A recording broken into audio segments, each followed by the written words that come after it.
Welcome, I'm Richard D. Hall and I'm here in Portugal, Praia de Luz. Now the reason why I've come here is because I'm making a series of documentaries about the Madeleine McCann case. Why am I making programs about that? Well, it's because I'm sick and tired of misleading media headlines about the incident. In these films I will expose the hard facts about the incident and also what has happened since the incident. The documentaries clearly show the last place to get truthful information from is mainstream media, and I will also expose those who are controlling mainstream media.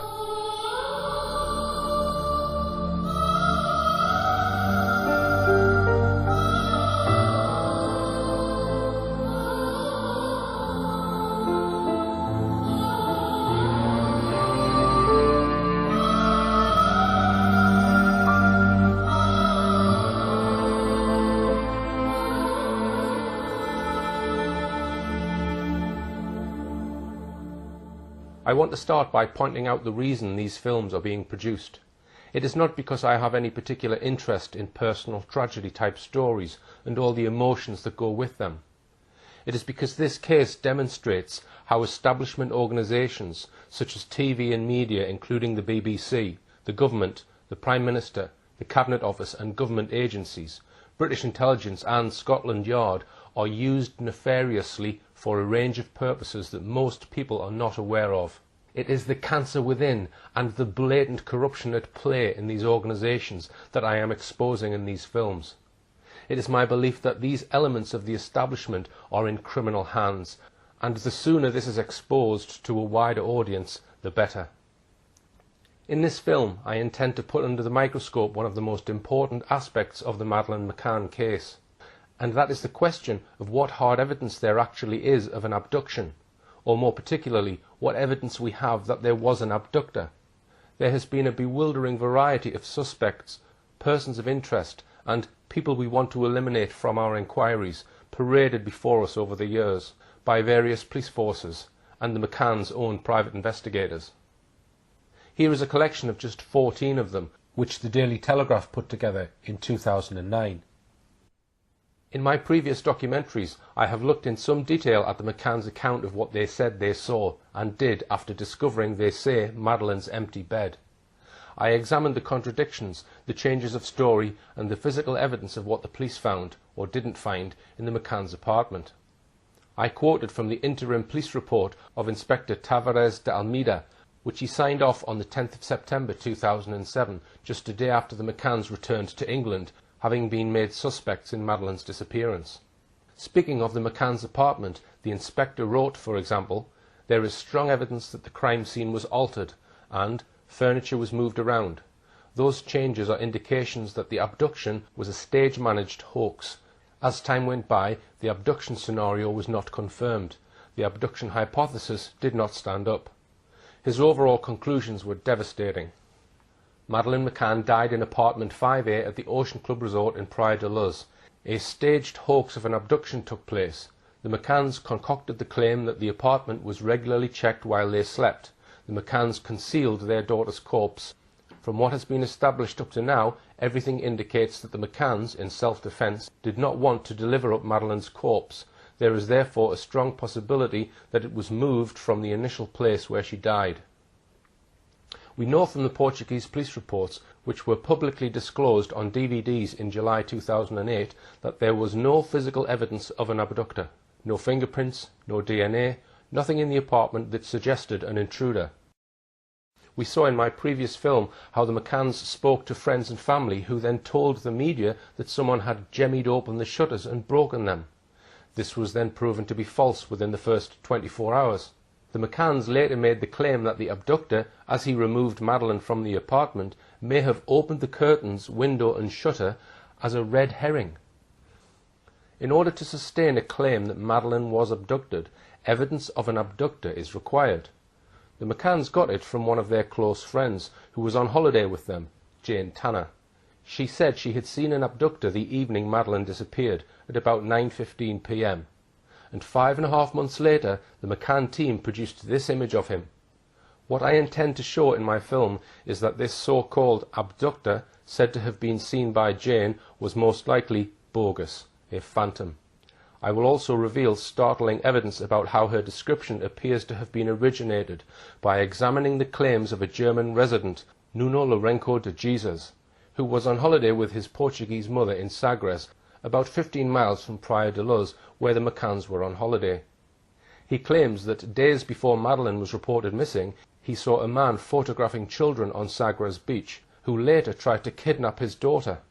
I will call this man Sagres Man, and in a moment I will name him. Finally, in my film, I will deal with the claims made on BBC's Crime Watch programme in 2013 by a former head of Scotland Yard's Madeleine McCann investigation, Detective Chief Inspector Andy Redwood, that he had now, after 6 years, found the man allegedly seen by Jane Tanner. He said it was a man who had been carrying his young daughter home from a night creche that evening. On top of that, DCI Redwood resurrected on Crime Watch a claimed sighting of an abducted by an Irish family, the Smiths, from Drogheda, claiming that this man was now the central focus of his investigation. I will examine Scotland Yard's claims in great detail. To be clear, what we have is 4 separate claims of an abductor. These I shall call Sagres Man, allegedly tried to kidnap a young girl from her parents on the Sunday before Madeleine was reported missing. Tanner Man, a man carrying a young child allegedly seen by the McCann's friend Jane Tanner. Smith Man, a man carrying a young child allegedly seen by members of an Irish family. And finally, Creche Man, the man Scotland Yard say was the man really seen by Jane Tanner. Jane Tanner's description of a man carrying a child was the first in time to be reported. The police were told about it soon after they arrived, late in the evening on the 3rd of May 2007, the day Madeleine was reported missing. Her sighting was reported to Jerry McCann and the other members of their group, known as the Tapas 7, on 2 timelines scribbled down by Jane Tanner's partner, Dr. Russell O'Brien. They were written down on the ripped-off cover of Madeleine's Sainsbury's activity sticker book. These scribblings were allegedly done in a hurry that evening, or possibly before that evening. We don't know who ripped off the cover of Madeleine's book, as no one has told us. Most likely either Madeleine's mother or father, Jerry or Kate McCann. A staggering 5.5 months later, a sketch of this man was finally produced by a lady called Melissa Little, who the public were told was an FBI-trained forensic artist. If we look at the 2 timelines, we see on the first one the entry 920/5 Ella, crossed out, Jane checked 5D, sees stranger and child. 5D is the apartment of Russell and Jane. Then on the second line, this is changed slightly to 9:20 p.m, Jane Tanner sees stranger walking carrying a child. Later, the McCanns and Jane Tanner pinpointed the time of this alleged sighting to 9:15 p.m. rather than 9:20 p.m. Jane Tanner told police in her first statement, dated the 4th of May 2007, that as she walked up the lane towards her holiday apartment and the McCann's holiday apartment, she saw a man carrying a child with a hurried walk, it being this detail, together with the fact that the child was dressed in pyjamas without being wrapped in a blanket, that caught her attention. She only managed to see him from the side with the child in his arms. She noticed the individual's presence exactly when she had just passed Jerry and Jez, who were talking. I think you were standing like that, and Jez was there with his pram pointing down that way. Because I think if you'd have been looking at me, because I would have said something, because I would have said about, because Kate had been moaning that you'd been gone a long time watching the football. I'm almost certain that when I came out, I came over and he was here, and I was like that. That's my memory of it, is like Jez is 6'3" or something and looking up and then turning in when I finished. That's my memory of it. By 9:15 p.m. it was already dark. There was limited street lighting in the area. According to Jane Tanner's own evidence, she saw the man with child crossing the lane ahead of her and could only have seen him sideways on for a maximum of 4 to 5 seconds. Yet, asked to describe the man she saw, she was able to give all the following details to the Portuguese police the next day. Dark-skinned individual, male sex, aged between 35 to 40, slim physical appearance, about 1.7 metres, 5'7" tall, very dark thick hair, longer at the back, she could only see him from behind. He was wearing linen-type cloth trousers, beige to golden in colour, wearing a dark Duffy-type jacket but not that thick. His shoes were dark in colour, classic type. He had a hurried walk. he was carrying a child who was lying on both his arms in front of his chest. By the way he was dressed, he gave her the impression that he was not a tourist, because he was very warmly dressed. Asked to describe the child, she said this: about the child, whom appeared to be sleeping, she only saw her legs. The child appeared to be older than a baby. She was barefoot and was wearing what appeared to be cotton pyjamas of a light colour, possibly white or light pink. She is not certain, but has the impression a design on the pyjamas, possibly a floral pattern, but she's not certain. Her statement adds, as regard these details, she does not know what Madeleine was wearing at the moment of her disappearance, because she did not talk to anyone about this. As to her concerns about the man she saw, she only spoke to Jerry about this, not entering into details, and to the police. Pausing there, how credible is it that her sighting appears on 2 timelines of the evening's events, written out that very evening by Russell O'Brien, yet she claims not to have informed anyone in the group except Jerry McCann, and then later the police. Jane Tanner was later to explain that she hadn't told Kate McCann about her sighting because, since Madeleine was already missing, she didn't want to upset her any further. Again, how credible is that? Let's just recap. She says she saw someone carrying a child. When the McCanns reported Madeleine missing, Jane Tanner told Jerry McCann about the sighting. Russell O'Brien wrote it down on the 2 timeline sheets on Madeleine's sticker book. It must be perfectly obvious that a group of people worried sick about a missing child, one of whom had allegedly seen a man carrying a young girl clad only in pyjamas, would immediately have got together with Jane and fired question after question at her, such as, how old was the child? What was she wearing? What was the man wearing? What did he look like? Which way was he heading? Was anyone with him? Yet, according to the McCanns and Jane, this never happened. You would also expect the rest of the group to ask Jerry, Kate, what was Madeleine wearing when she was taken? Yet in Jane's statement, as we've just seen, she said she, Jane, does not know what Madeleine was wearing at the moment of her disappearance, because she did not talk to anyone about this. But she does admit that she spoke to Jerry about her sighting. Again, how credible is it that Jerry didn't ask her exactly what the child was wearing, or that Jane didn't tell him everything that she claimed to have seen? A search for Madeleine had begun sometime after 10:30, when the McCanns first reported Madeleine's disappearance to the management of the Ocean Club and to the police. Villagers turned out to look for her. Some of them were searching all night.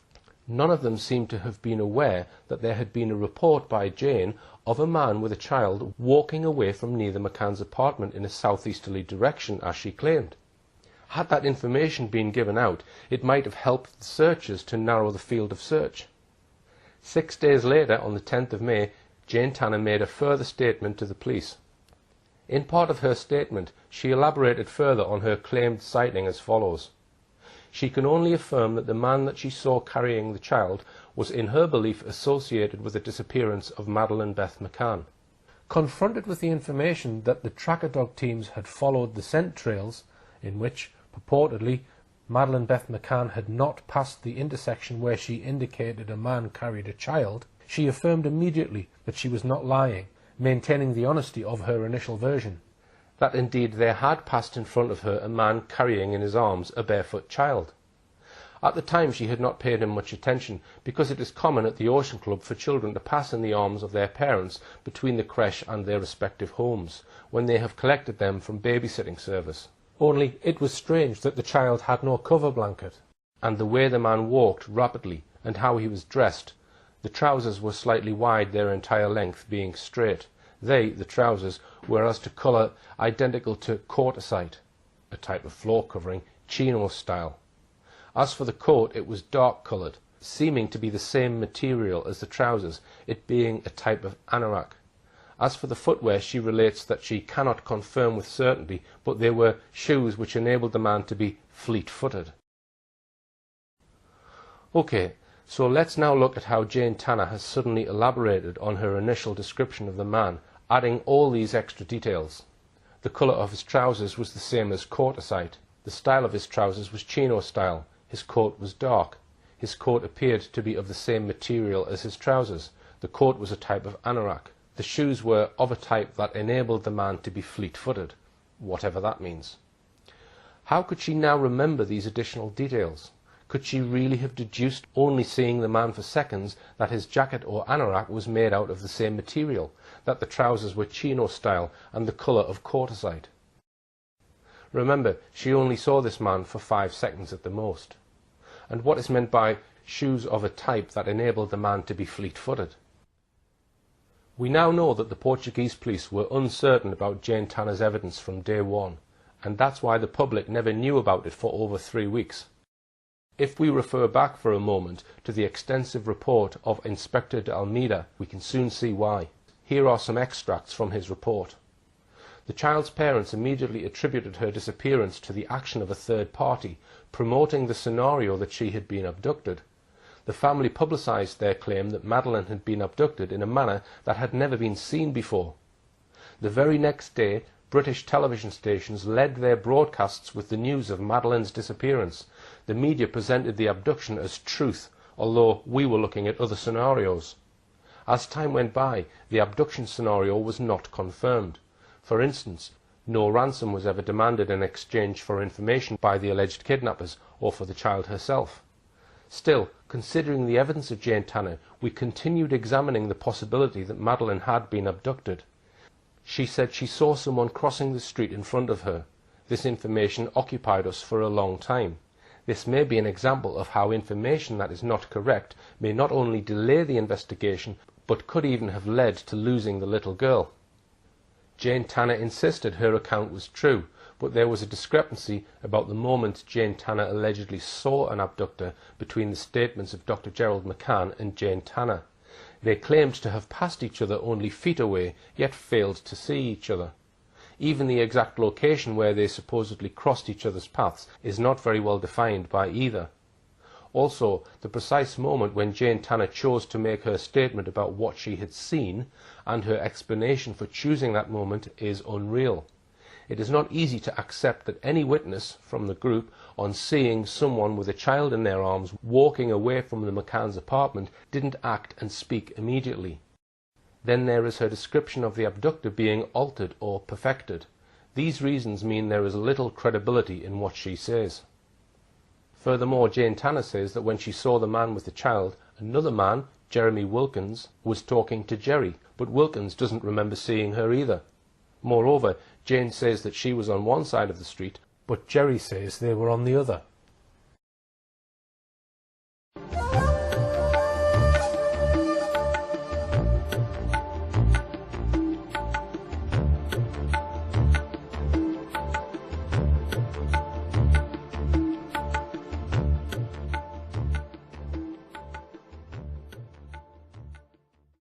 Yet another indication that Jane Tanner's story may have been a fabrication comes from Kate and Jerry McCann themselves. Jane Tanner says that when she saw the man carrying a child, she was about 5 meters away from him. But the same day Jane was saying that, the 4th of May, the McCanns were saying something very different. Kate McCann told the police, Jane, when she went to her apartment to see the children at around 9:15 p.m, saw from the back, about 50 meters away, on the perimeter road of the club, a long-haired person in what she thinks were jeans, with a child in his arms and walking very quickly, but she is better able to tell you about that herself. Jerry McCann said the same.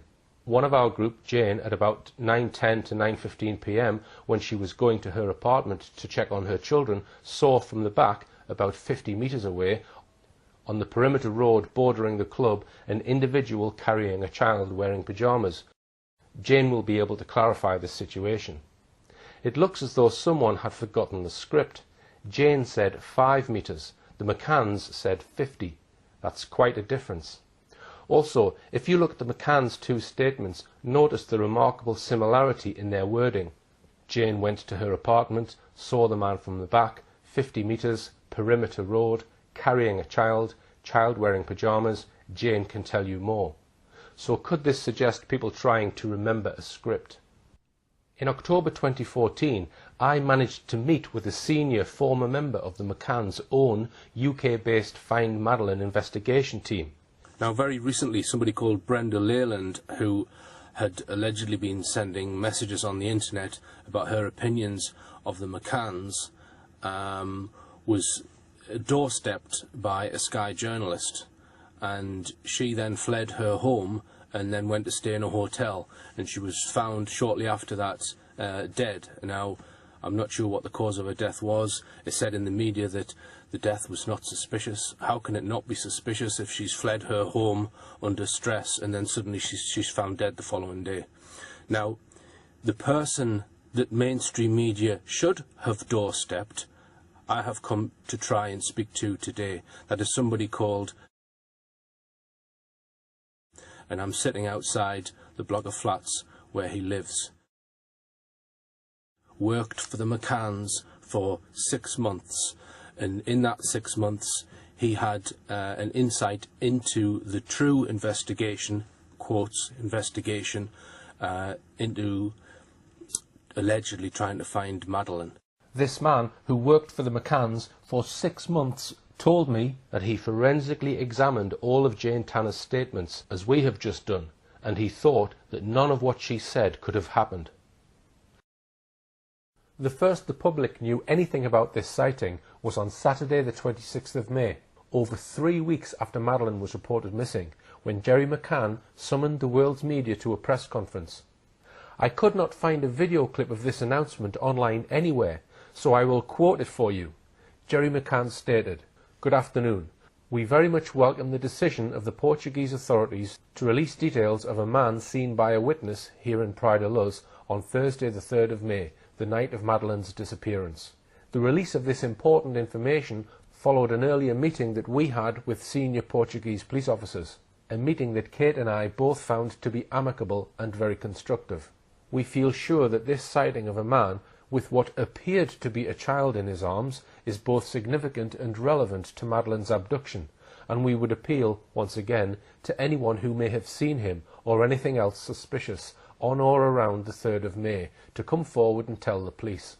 For instance, was this man seen anywhere else in or near the town with a child, or what appeared to be a child? Which direction was he heading in? Did he have a vehicle? Whether you're a local resident or a holidaymaker who has since returned home from Portugal, any information, no matter how unimportant you may think it could be, may be vital in helping the Portuguese and British police to find our daughter. As we said yesterday, we wish for nothing more than to bring Madeleine home with us safe and well. Kate and I would also like to make it clear that as this is very much an ongoing police investigation, we will not be making any further public statements for the time being. Thank you." The Portuguese police had by then already, at least in private, decided that Jane Tanner's so-called sighting was a fabrication. That is why they didn't want to release this description.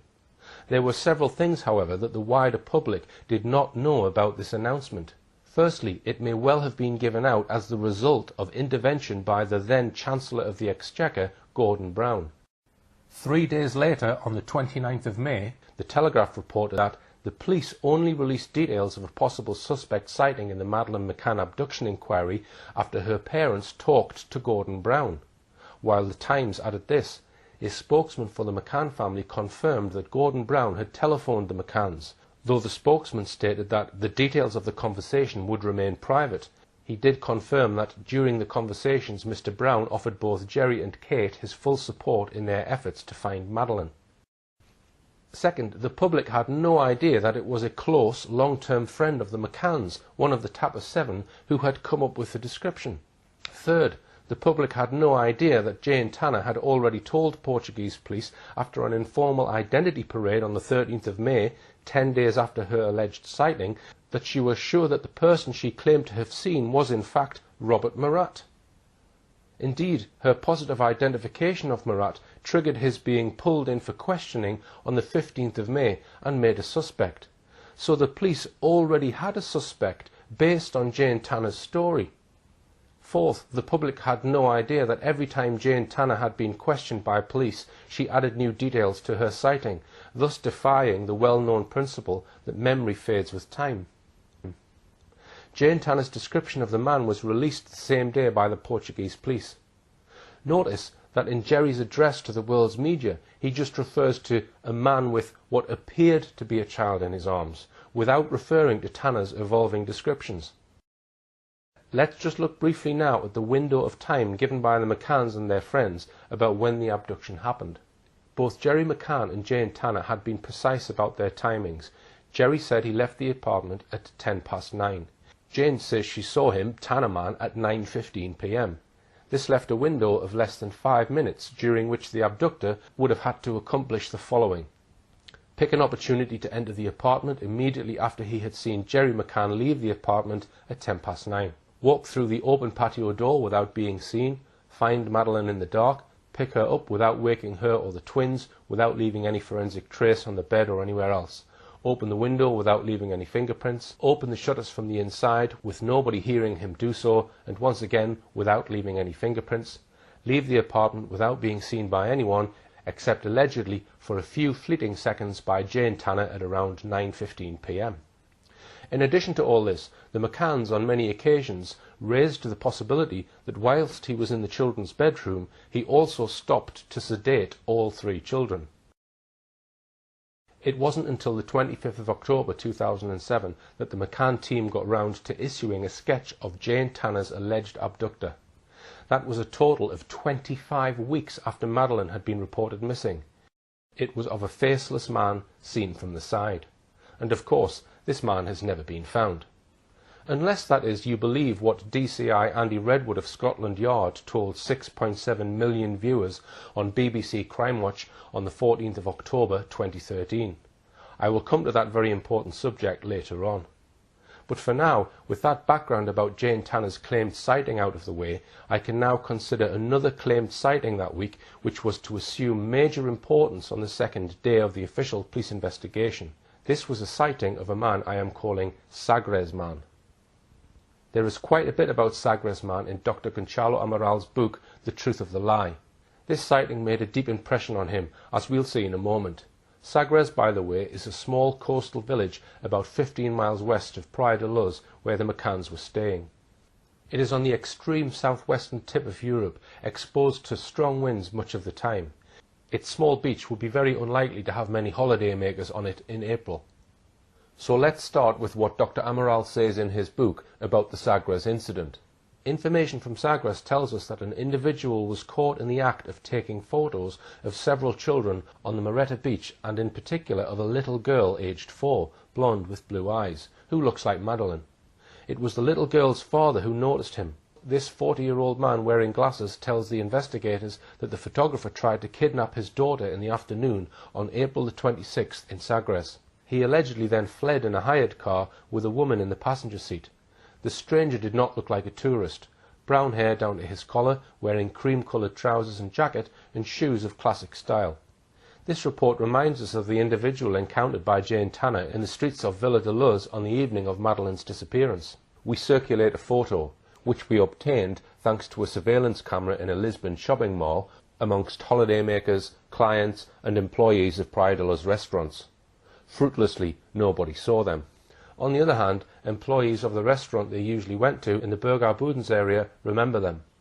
Fortunately, no one else has yet occupied the apartment the couple stayed in. It's low season. We go ahead with a thorough search, looking for evidence of a child's presence. Shoe prints, fingerprints or footprints, nothing. We then gather various hair samples, doubtless coming from adults, and notice drops of blood on a kitchen unit. Nothing conclusive. It's probably from an everyday domestic accident. First, I note that Gonçalo Amaral gives a very specific date of this incident, Thursday the 26th of April. That's very strange, because as we shall see in a moment, the witness to this alleged child snatching, Nuno Manuel Lourenço de Jesus, I'll refer to him as just Nuno Lourenço, states in his evidence specifically that the alleged incident happened on Sunday the 29th of April. There is no obvious explanation for this discrepancy of 3 days. Amaral's book places the incident on Thursday. Nuno Lourenço says Sunday. I refer to this as the alleged incident because, as we shall see in a moment, there are real doubts about whether the incident as reported, or rather 2 separate incidents, actually happened.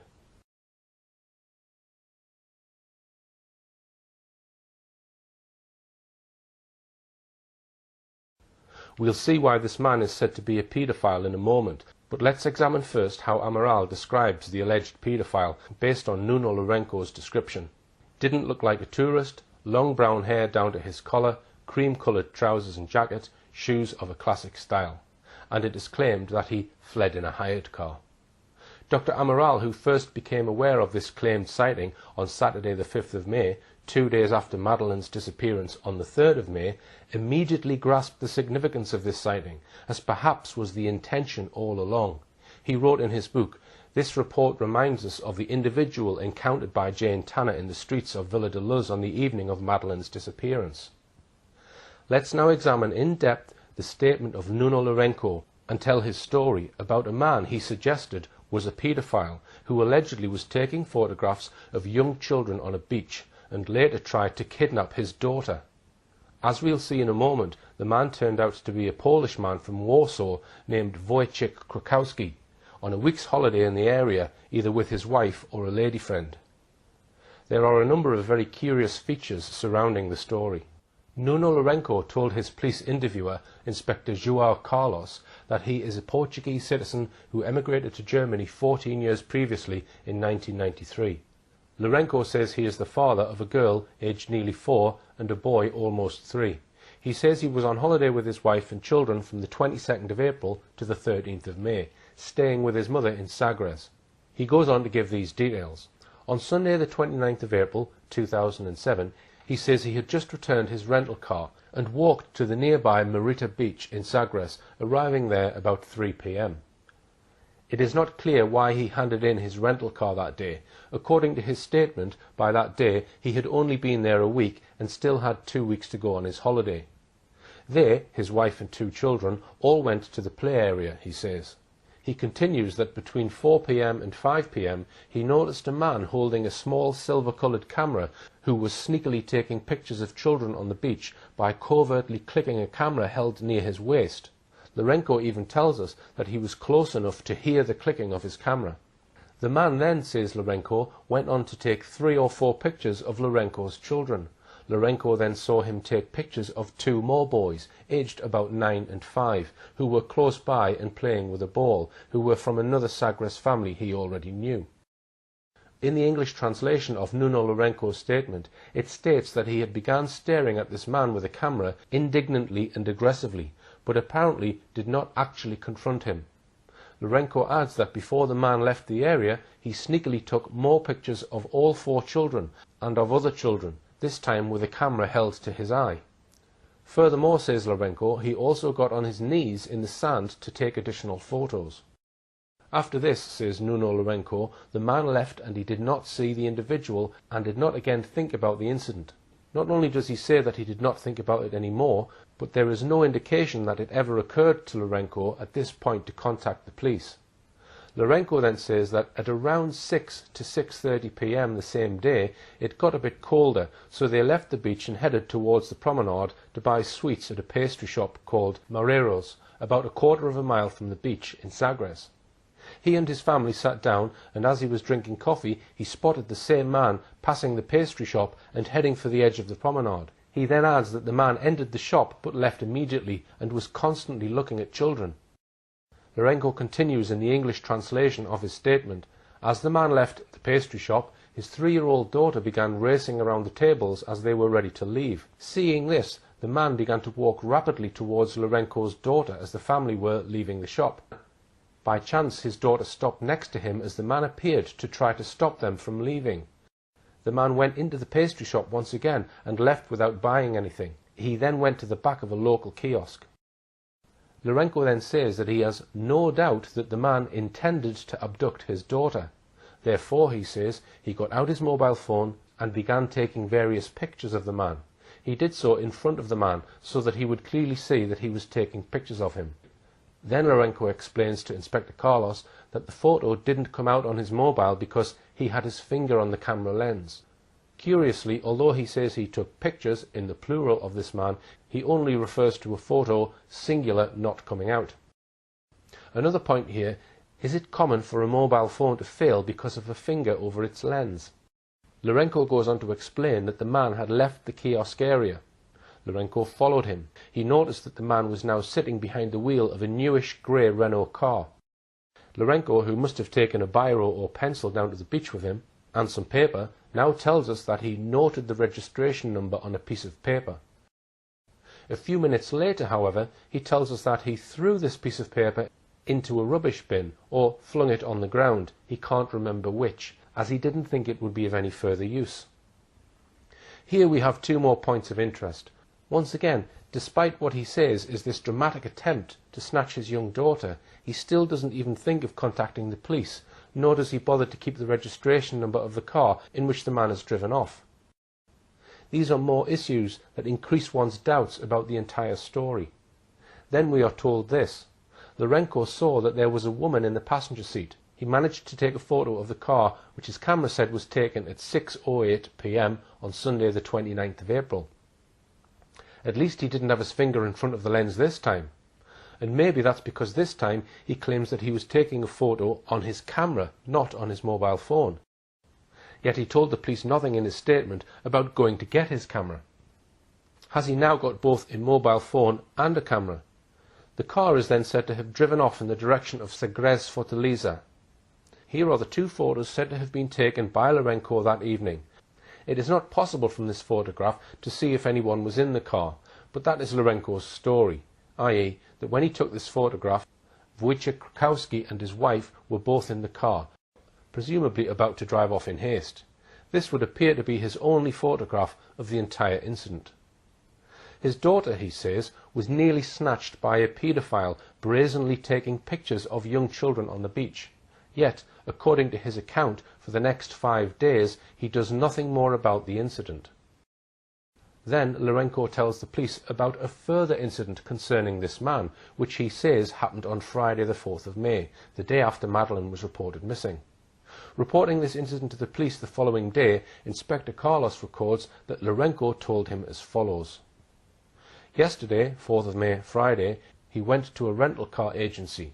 The name of the agency was Turinfo and is located in Sagres. It was around 1 p.m. Again, we find Lourenco at a car rental agency. He'd told police that he'd returned a car to the rental agency on the 29th of April. What was he doing at a car rental agency again? Was he now hiring another car? He says that the employee at the rental agency told them to return at 1:30 p.m, at which time the manager would arrive. It seems curious that only the manager could rent out cars.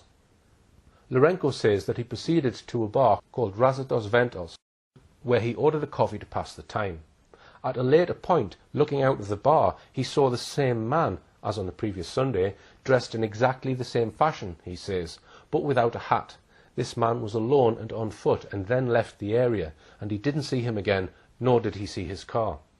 Upon returning home, says Inspector Carlos, Lourenco recounted the story to his wife, who told him to go to the police. This was because his wife had already, earlier that day, heard on the news about the disappearance of Madeleine. Lourenco's daughter apparently bore a striking resemblance to photographs of Madeleine. That very morning, 5th of May, Lourenco contacted the police and told them what had happened. Of the vehicle registration plate, he says he only remembered the partial plate, letters AV and numbers 6-7. So we are asked to believe the following. 1. That it had not occurred to Lourenco to contact the police before the 4th of May. 2. That as he went to the car rental agency, he happened to see the same man again, this time in a different location. And 3. That only after his wife mentioned Madeleine McCann did he and his wife even think of contacting the police. Even then he delayed visiting the police until the following day, the 5th of May. The full description of the man Lourenco now gives to Inspector Carlos is as follows. Masculine, Caucasian, with Latin colouring, curly dark brown hair that ran down his neck, and in a ponytail, between 35 to 40 years of age, of medium complexion and around 170 to 175 centimetres in height. He did not have any distinguishing marks or signs and did not wear rings or other jewellery. He wore a cream-coloured beach hat. He also wore dark glasses. He wore cloth trousers and a coat/jacket of the same material, which was cream-coloured and was almost the same colour to the hat he had worn previously. His shoes, he thinks, were dark brown, and of the type that need to be shined or polished, i.e. leather. There are obvious similarities between the two descriptions of a man that we've looked at so far, Jane Tanner's Tanner Man, and now Nuno Lourenco's Sagres Man. Tanner Man was dark-skinned, while Sagres Man had Latin colouring, medium complexion. Tanner Man and Sagres Man both described as 35 to 40. Height, Tanner man 1.7 metres, Sagres man around 170 to 175 centimetres. Hair, Tanner man very dark, thick, longer at the back, Sagres man curly dark brown hair that ran down the back of his neck and in a ponytail. Jacket and trousers, both Tanner man and Sagres man were described as wearing jacket and clothes made of the same cloth material, who were wearing light coloured trousers. Tanner man's jacket was dark, however, while Sagres man was wearing a cloth jacket. Shoes, both Tanner man and Sagres man were described as wearing classic shoes. Both rather strangely were described as not looking like a tourist. This description might stem from Nuno Lourenco's reference to Krukowski and his partner both wearing rather unusual warm clothing. The striking comparison between the two descriptions is obvious, as Dr. Amaral pointed out so clearly in his book. The stranger, Sagres man, did not look like a tourist, brown hair down to his collar, wearing cream-coloured trousers and jacket and shoes of a classic style. This report reminds us of the individual encountered by Jane Tanner in the streets of Villa de Luz on the evening of Madeleine's disappearance. Inspector Carlos's report continues. As regards the woman with the individual, as he saw her seated in the vehicle, he can only state that she had short hair which appeared to be white in colour and very shiny. In the sitting position, her head was below the car headrest. She appeared to be skinny and Caucasian. She did not use glasses. He can say no more, as she was difficult to see. When questioned, the witness states that he could recognise the individual in person and from a photograph or sketch.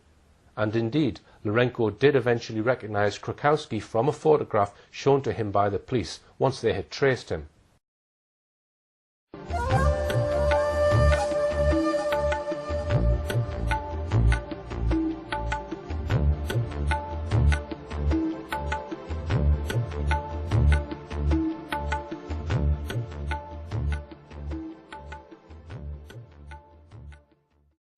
Let's just go back for a moment to the account in Dr. Amaral's book, published in July 2008. Thanks to the father's composure, he managed to take a photograph of the vehicle. It's not very clear and does not allow us to make out the number plate, but we succeed nonetheless in finding the car. The car hire firm provides us with the identity of the driver. He is a 40-year-old Polish man who was travelling with his wife. They arrived in Portugal on April the 28th from Berlin at Faro Airport. They hired a car and stayed in an apartment in Budens, near Praia de Luz. Unfortunately, on May the 5th at 7 a.m, they had already left, taking with them their camera and all the photographs from their holiday. We asked the German police through Interpol to monitor them as soon as they arrive in Berlin. All the passengers are questioned, but no one has seen a child looking like Madeleine. In Berlin, the couple take the train to return to Poland. Thus, the Polish trail comes to an end. We would like to have seen their photos, but that proved impossible. It's clear from this, then, that the Portuguese police rapidly set about finding the mystery photographer on Moreta Beach in Sagres, who turned out to be the 40-year-old Polish Wojciech Krukowski. Let's take a brief look into the Portuguese police files, what else they managed to establish about Krukowski. The Renault Clio vehicle, registration number 15AV67, was traced to the headquarters of a car rental company, Luz Car Rent-A-Car. The car was rented at Faro Airport on Saturday the 28th of April to Wojciech Krukowski. A hire contract drawn up by Nelson Martins, an employee of the agency, was found. Krukowski and his wife were staying at number 2C in an accommodation block called Edificio Solomar in Ficticia, which appears to be the name of the road in Burgau. The Solomar block was managed by a company called ATB, situated at Main Street, Moreta's Building, Burgau, in the municipality of Villa de Bispo. The police contacted its director, Nuno Felisberto. The apartment actually belonged to Peter and Margaret O, who live in Windsor Grove, Cardiff, Wales. The apartment had not been relet or cleaned after the couple's departure. The key was given to the police in case they wanted to check it, which they did. He had arranged this accommodation via the internet. His reservation email was found. He paid for the accommodation with his credit card. The files tell that Krukowski's vehicle was returned to the hire company on the 5th of May 2007 at Faro Airport and had already been washed and hired out again to one Claire E at Parque de Floresta in Budens, Villa do Bispo.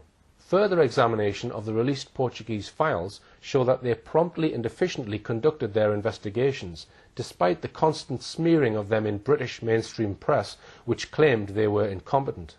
The further information that the police gleaned from their inquiries included the following. The police contacted several business establishments in the area to determine the comings and goings of the Polish couple. One man, the owner of a beach bar, thought he recognised the couple from the police's description of them. He told the police that, 1. He recalled that the couple had lunch and dinner there 2 or 3 times at the beginning of the week. 2. He knows that they are Polish because they spoke about football on the day of the Liverpool-Chelsea match, Tuesday the 1st of May, saying that Liverpool's goalkeeper was Polish. 3. They also discussed Portuguese and Brazilian classical music. The Polish couple knew several performers from those countries. They asked the owner of the bar where they could buy music of this genre. The owner directed them to the FNAC shop at the Algarve shopping centre or to the Chiado commercial centre. 4. They said they would probably go to Lisbon the same day. To the restaurateur, the couple seemed quite atypical of holidaymakers to that place. They paid in cash, the lady was often irritated, and they dressed more formally than you would expect for a summer holiday at a beach. The owner, however, did not perceive any abnormal behaviour from the couple. The police were able to establish that the couple did indeed visit FNAC at the Chiado Commercial Centre on the 2nd of May 2007, where they bought 2 comedy musical CDs, paid for with a credit card, the same one used to pay the Luz Car Rent-A-Car company for the hire of the vehicle, registration 15 AV67. The police seized the CCTV and extracted a still photograph of the Polish couple in the shop. Finally, the Portuguese police contacted Interpol in Germany and Poland. This is the information they received.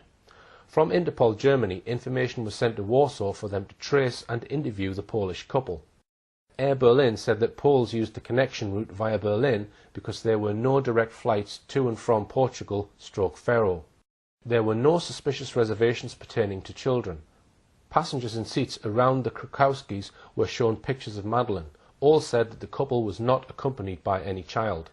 From Interpol Warsaw, at 7:10 a.m. on Sunday the 6th of May, the Polish police interviewed the couple in their home apartment, which was searched.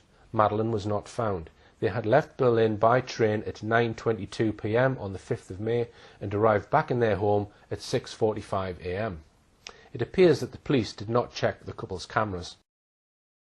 Before we move on, we are surely entitled to query why Nuno Lourenco does nothing about his child having been nearly kidnapped for several days, then only bothers to contact the police moments after Krakowski takes off heading back to Poland. And as we've seen, Lourenco's sighting has a dramatic impact on Dr. Amaral and his team. They act instantly, clearly thinking that must be the same man that Jane Tanner saw. Here I must ask the question, was this so-called sighting a complete setup? Suppose there never was an abduction. Suppose that Madeleine died much earlier than the alleged abduction and they needed a cover story. What better than to have 2 separate people, Jane Tanner and Nuno Lourenco, with 2 near-identical descriptions, to give to the police soon after they report Madeleine missing? Could Nuno Lourenco and Jane Tanner both have based their descriptions on Wojciech Krakowski? Were they both handed the same script? I suggest that this scenario is probable. Is it possible that when Lourenco made his dramatic claims to the Portuguese police, he already knew, 1, that Jane Tanner had already made a statement about a man seen with a child on the evening of the 3rd of May, and 2, that Krakowski was already on a plane back to Poland? I suggest he may have made the whole story up. I suggest he went to the police with one tangible piece of evidence, namely a photograph of Krakowski's hired car, and knew the police would soon be able to trace Krakowski. I suggest the alleged attempted kidnapping incident was a fabrication.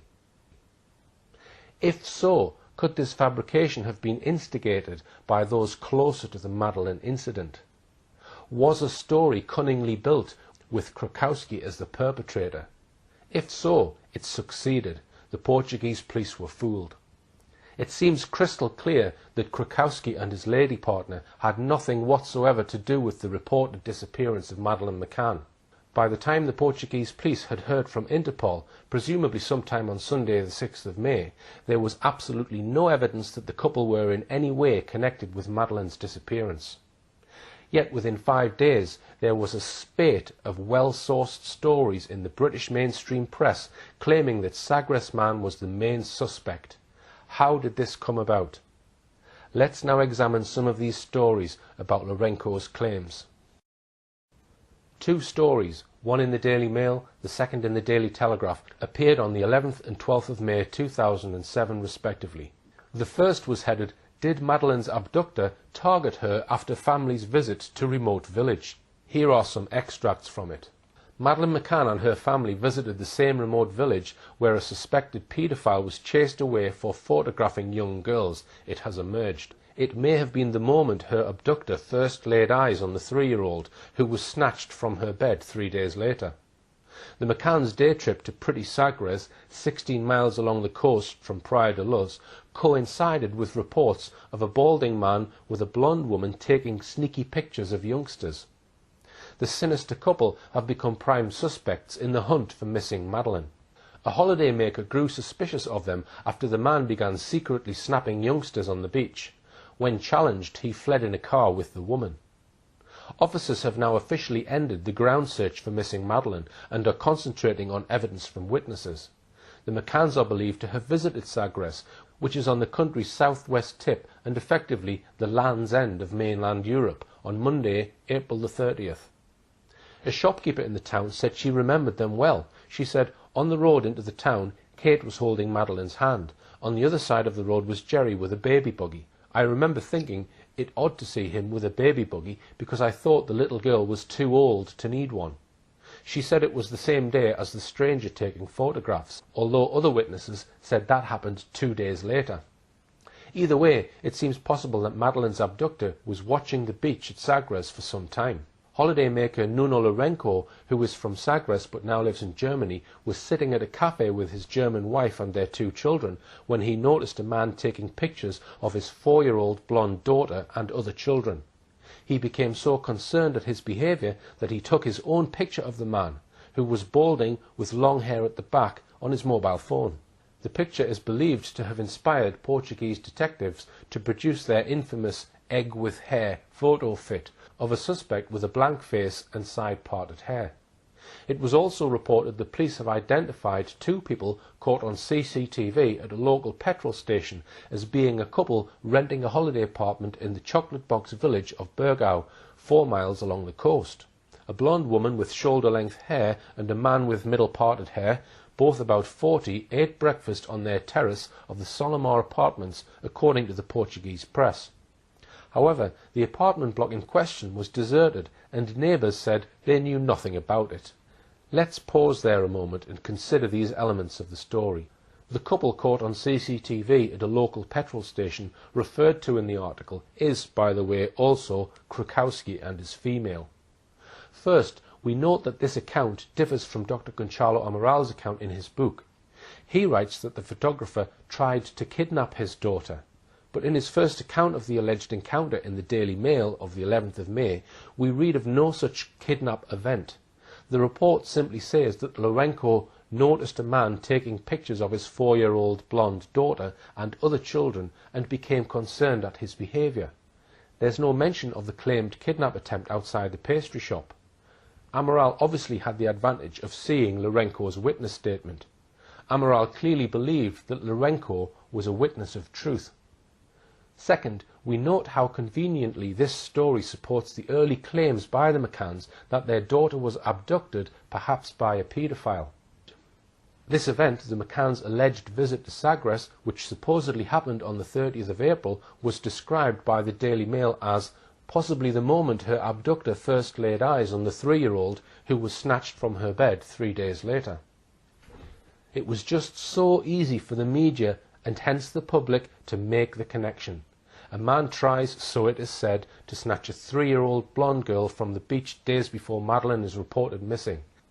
Then the McCanns allegedly visit the same remote village of Sagres. It is claimed, in effect, that this photographer tried to snatch a 3-year-old girl on Sunday, then saw Madeleine and her parents in the village on Monday, and then 3 days later abducted her. It sounds far-fetched, but that is the narrative the Daily Mail readers were invited to follow. Third point, did the McCanns actually visit Sagres on the Monday, as claimed in this article? We have the witness of the shopkeeper, who, according to Dr. Amaral, remembered the McCanns well. She said, "On the road into the town, Kate was holding Madeleine's hand. On the other side of the road was Jerry with a baby buggy. I remember thinking it odd to see him with a baby buggy because I thought the little girl was too old to need one." She said it was the same day as the stranger taking photographs, although other witnesses said that happened 2 days later. If the McCanns really were in Sagres on Monday the 30th of April, one key question is, how did they get there? They told police that they did not have access to a car that week, yet Sagres is 15 or 16 miles from the village of Praia de Luz. The Daily Mail account seems pretty clear. It says Madeleine McCann and her family visited the same remote village, and to the McCanns' day trip to pretty Sagres, 15 miles along the coast from Praia de Luz. But when we read Dr. Kate McCann's account of that day, Monday the 30th of April, there is no reference whatsoever to this day trip to Sagres. Indeed, there is no mention by the McCanns of a day trip anywhere, never mind Sagres. On the contrary, the creche records kept by Mark Warner show quite clearly that all 3 children, Sean and Amelie and Madeleine, were in their creche that day. So these accounts seem impossible to reconcile. Whoever was the source for this story states the McCanns were in Sagres on Monday the 30th of April. A shopkeeper remembers seeing Kate, Jerry, Madeleine and a buggy in Sagres, but no twins. And there is no mention of this claimed visit in Dr. Kate McCann's detailed account of that week. So what is the truth? Did they go on a day trip to Sagres that day or not? Where did this story of the day trip to Sagres really come from? The evidence that they were there that day, or any other day, comes only from 2 British newspapers which don't disclose their sources. The evidence from the unnamed woman who claims to have seen the McCanns and Madeleine, but not the twins, is suspect. So I suggest this visit to Sagres may have never happened. All the McCanns' children were recorded in the creche register that day. Even if they did go to Sagres, creche evidence shows Madeleine was not with them, as claimed by the woman. It could have been a case of mistaken identity. And how did they get there? They didn't have a car and there was no regular bus service to and from Sagres. The claim that the McCanns were in Sagres that day seems quite unlikely. Far more likely, in my view, is whoever supplied this story to the newspapers, probably someone close to the McCann team, made up the McCanns' visit to Sagres in order to promote the emerging tale that Madeleine had been abducted by a paedophile obsessed with very young blonde girls. The paper refers vaguely to this story emerging. From where? From the police? That seems highly unlikely. Surely if the police were still interested in the Polish couple, they would be covertly asking the Polish police to make further inquiries, not placing stories in the British press. And what about the Daily Mail's reference to the sinister couple, the Krakowskis? The Mail story was on the 11th of May, yet by the 6th of May, 5 days earlier, the Portuguese police, the German police, the Polish police and Interpol had all been involved and eliminated the Krakowskis. They had nothing whatsoever to do with Madeleine's disappearance, yet the Mail, presumably briefed by a source close to the McCann team, had described them as a sinister couple. So now let's look at the Daily Telegraph version of this story, the following day. Abductors could have spied on girl for days. Police were last night investigating whether Madeleine McCann was watched by her abductors 3 days before she was snatched.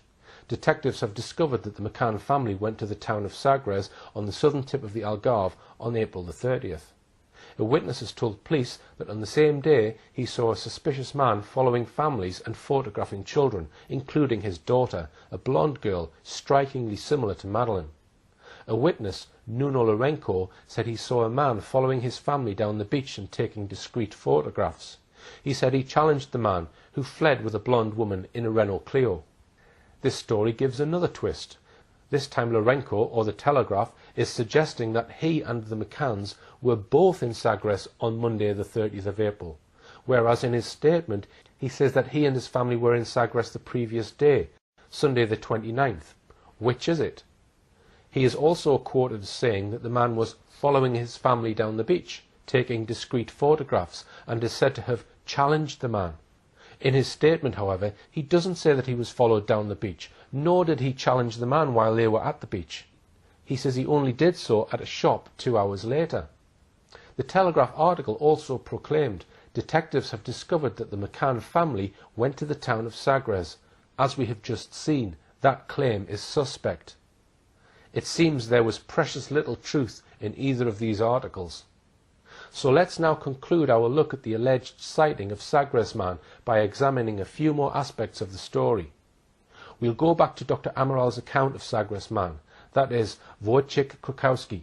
He writes in chapter 3, "We circulate a photo which we obtained thanks to a surveillance camera in a Lisbon shopping mall, amongst holidaymakers, clients and employees of Praia de Luz restaurants. Fruitlessly, nobody saw them.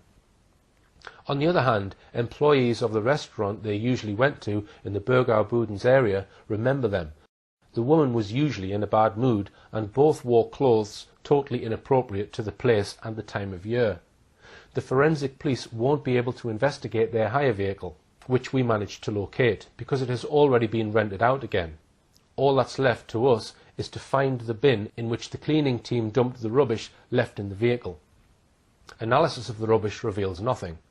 Fortunately, no one else has yet occupied the apartment the couple stayed in. It's low season. We go ahead with a thorough search, looking for evidence of a child's presence, shoe prints, fingerprints or footprints. Nothing. We then gather various hair samples, doubtless coming from adults, and notice drops of blood on a kitchen unit. Nothing conclusive. It's probably from an everyday domestic accident. We know that the apartment that the couple was staying in was in Burgau Budens, known as the Solomar building. This apartment block in Burgau has interesting links to Robert Murat. His father's company actually built this block, and there are suggestions that the company, ATB, also continues to manage the block to this day. In addition, we know that Robert Murat's uncle, Ralph Everley, provided the CCTV footage to the Portuguese police of the Polish couple visiting his beach bar in Burgau. This is another connection with Murat. It was also at the home of Ralph Everley and his wife Sally that on the 13th of November 2007 a meeting took place between Robert Murat team, Murat, his mother, his Aunt Sally and Uncle Ralph Everley, and Murat's high-profile lawyer Francisco Pagaret, with the McCann team, the head of their private investigations, Cheshire businessman Brian Kennedy, the McCann's coordinating lawyer and Freemason Edward Smethurst. There is an interesting report in the Portuguese police files concerning DNA found at the Solomar apartment block where Krukowski was staying. Here are two extracts from this report. The first concerns Robert Murat. The haplotype identified by the letters MEM*, present in 49 samples, 35 in the Residencia Liliana, 13 in the vehicle Volkswagen, and 1 in the bathroom of the apartment in Burgau, and identical to that of Robert Murat, meaning those samples were from that person or individuals of the same maternal bloodline. The second extract I would highlight is about Jane Tanner. The report reads, "The haplotype identified by the letter S, present in 2 samples, apartment in Burgau, and identical to that of Jane Tanner, meaning those samples were from that person or individuals of the same maternal bloodline." So, what is this suggesting? I am not an expert in genetics, and I would ask the question, is this suggesting that Jane Tanner may have visited the apartment block where Wojciech Krukowski was staying? I am not saying this happened, but if it did, why might she have gone there?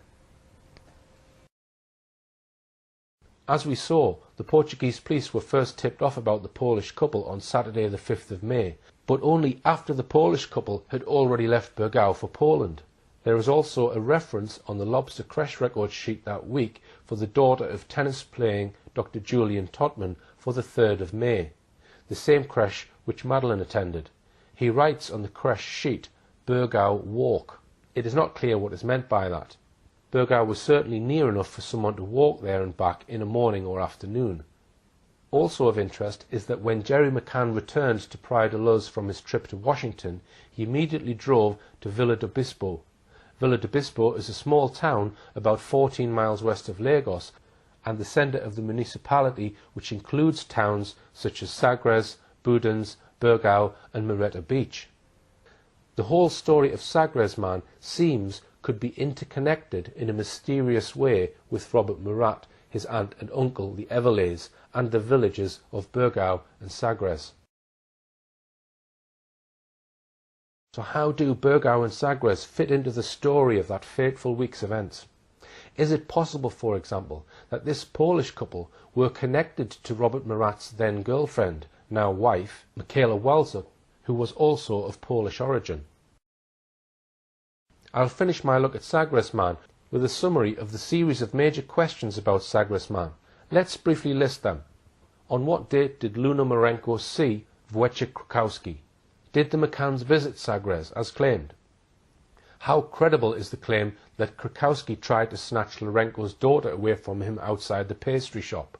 Why didn't Nuno Larenko contact the police immediately on his mobile about the attempted kidnap of his daughter? Why did he report these incidents only after Wojciech Krakowski was already on his way back to Poland? There is a complete lack of corroboration for this story. Where are the witness statements from anyone else on the beach who saw the man with the camera, especially the parents of the two boys, or the witness statements from the people who saw the attempted kidnap, the staff of the shop, the customers, others passing by who would have seen the man run off? I'm not aware that any exist. What about Larenko's description of the man's actions at the pastry shop? Going through his statement, Larenko says the man comes in, goes out straight away, then comes back in again. As far as the claim of a kidnap attempt is concerned, there is no mention of him grabbing his daughter's arm or even trying to. The word he uses to refer to this in the English translation of them were, as the man appeared to try to stop them from leaving. That is a vague description. How exactly did he appear to try to stop them from leaving? Larenko doesn't say. There is also the matter of the third alleged encounter with this man on Friday the 4th of May. Larenko says he went to a car rental agency, Turinfo, in Sagres. It is not stated why he went, though presumably it was about renting a car. According to his witness statement, he was visiting his mother in Sagres, arriving on the 22nd of April and leaving on the 13th of May. It is not immediately obvious why, 12 days after arriving in Portugal, he suddenly visits a car rental agency with just 9 days of his holiday left, having already hired a car earlier in the holiday. He certainly doesn't tell us why in his statement. He says he sees the same man in Sagres. This is odd. We have established that the Polish couple were staying in the Solomar apartments in Burgau, which is some distance away from Sagres. Why, when at the beginning of the week Wojciech Krakowski had practically been chased out of Sagres, had a photo of his face taken outside a pastry shop and been photographed in his car, would he contemplate revisiting Sagres on the last day of his holiday? It is hardly a rational thing to do. And once again, although Larenko sees the man again, he doesn't contact the police. He only does so a day later. In my judgment, these concerns, and I've mentioned 11 separate issues altogether, raise serious doubts about whether any of Larenko's story can be believed. To my knowledge, no other local people or tourists can be found who could confirm any of Larenko's claims. The only other evidence we have about the couple's activities that week comes from a barmaid at the beach bar owned by Robert Murat's uncle, Ralph Everley. It amounts to this. The man talked about Liverpool-Chelsea football match on Tuesday the 1st of May. His wife looked irritated some of the time. They talked about their love of Portuguese and Brazilian comedy music. And the Polish couple went to a local music shop in the Algarve on Wednesday the 2nd of May. They dined several times at Ralph Everley's beach bar, and that's it. The claim that the Polish man may have seen Madeleine with the McCanns at Sagres fails, because from the evidence available, it looks like the McCanns may have never went there. That claim by the mystery shopkeeper, who says she saw Kate holding Madeleine's hand with Jerry McCann on the other side of the road with a baby buggy, also seems doubtful.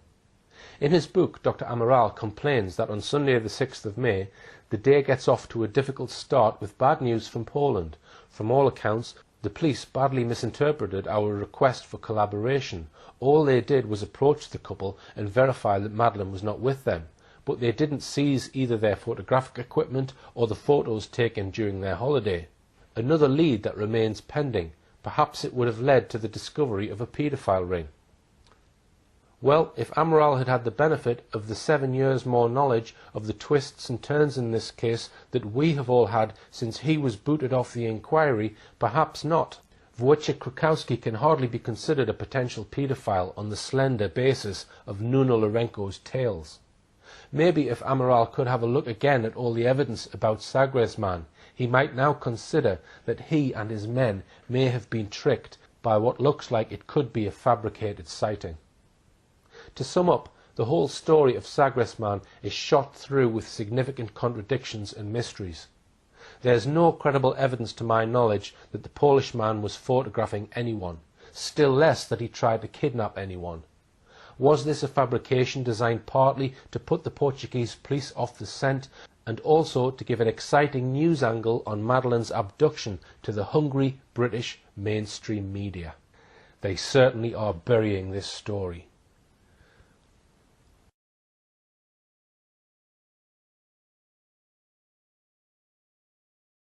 So far, we've looked at what could be total fabrications of an abductor.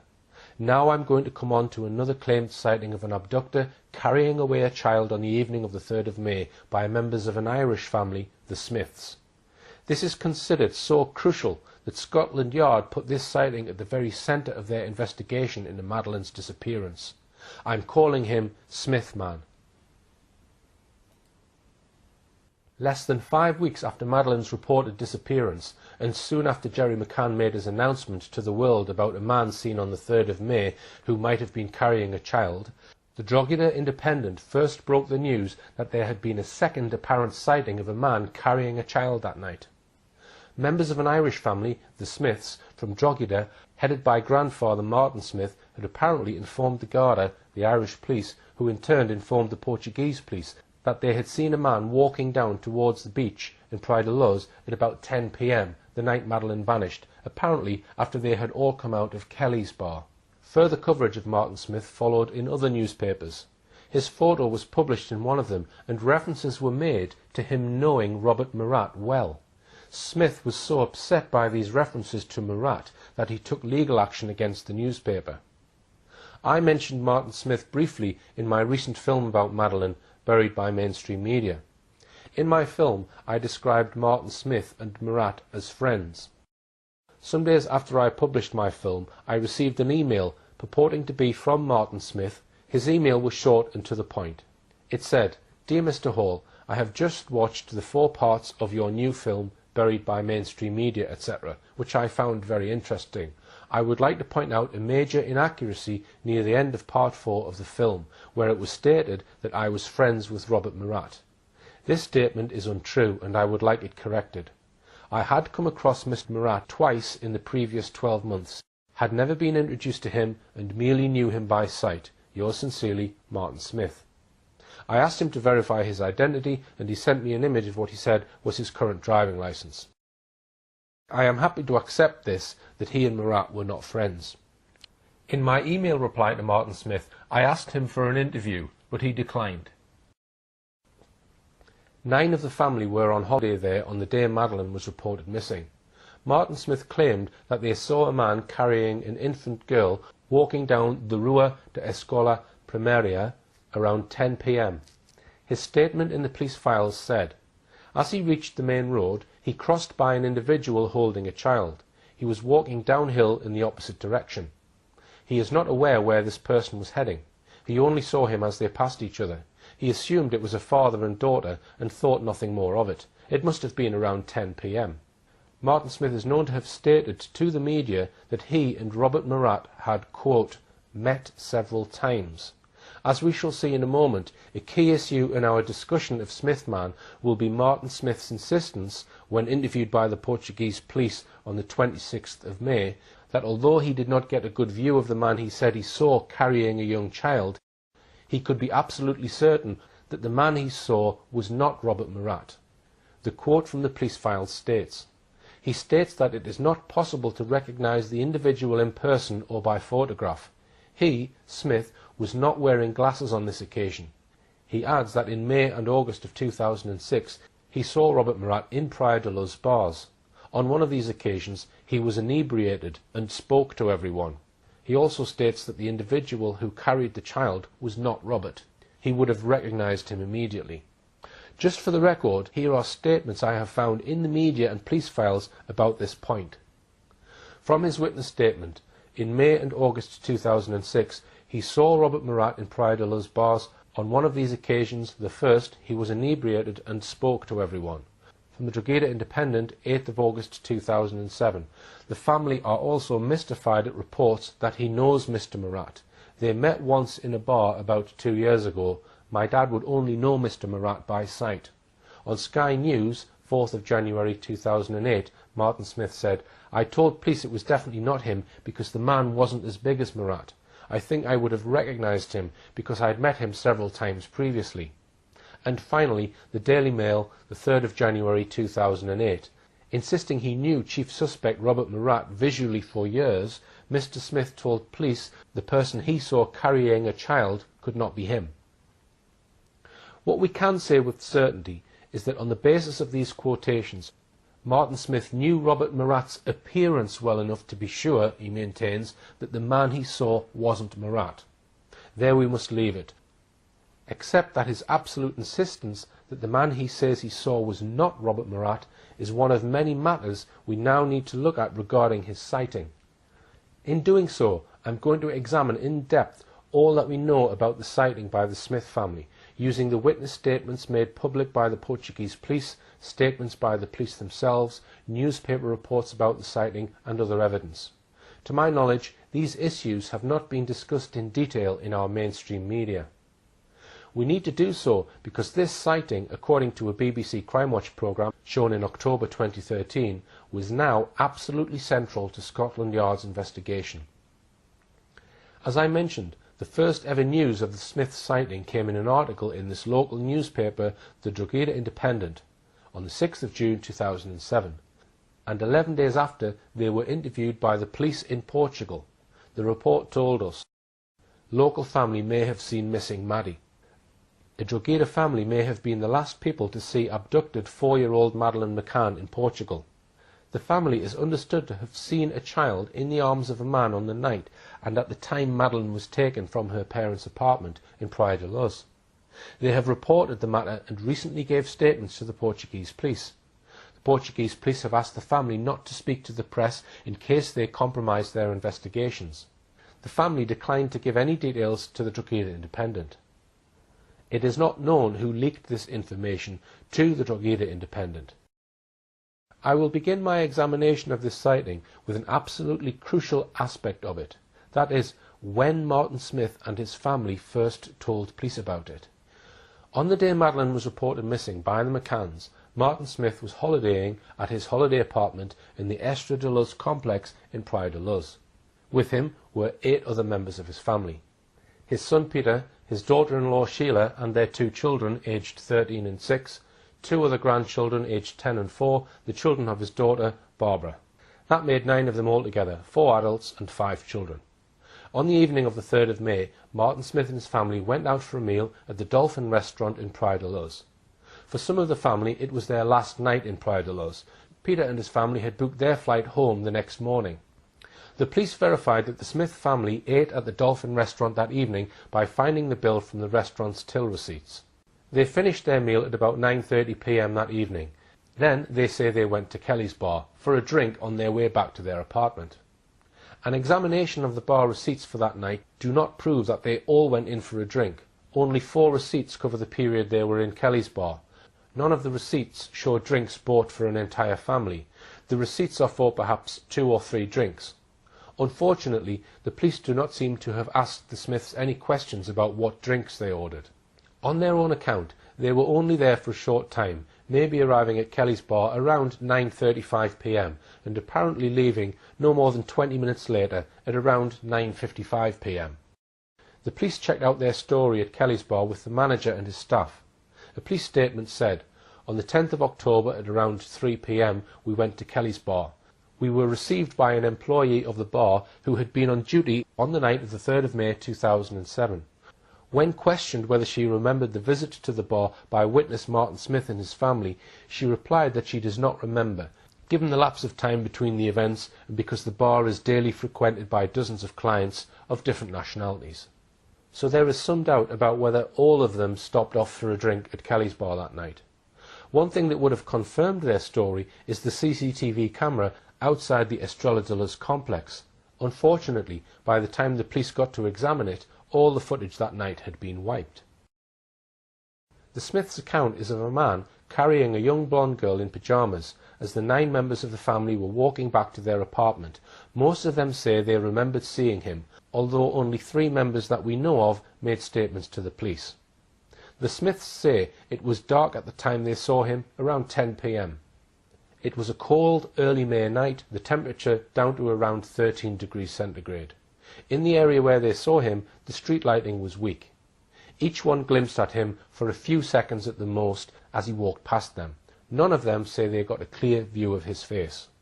The 3 members of the family who made formal statements, Martin Smith, the grandfather, and his 2 children, Peter and Eva, each told police that if they ever saw this man again, they would not be able to recognize him. These are important matters I will return to when we examine the claims that the Smiths, 1 year after their sighting, were apparently able to draw up these 2 e-fits of the man they say they saw, as shown by Detective Chief Inspector Andy Redwood on the BBC Crime Watch programme in October 2013.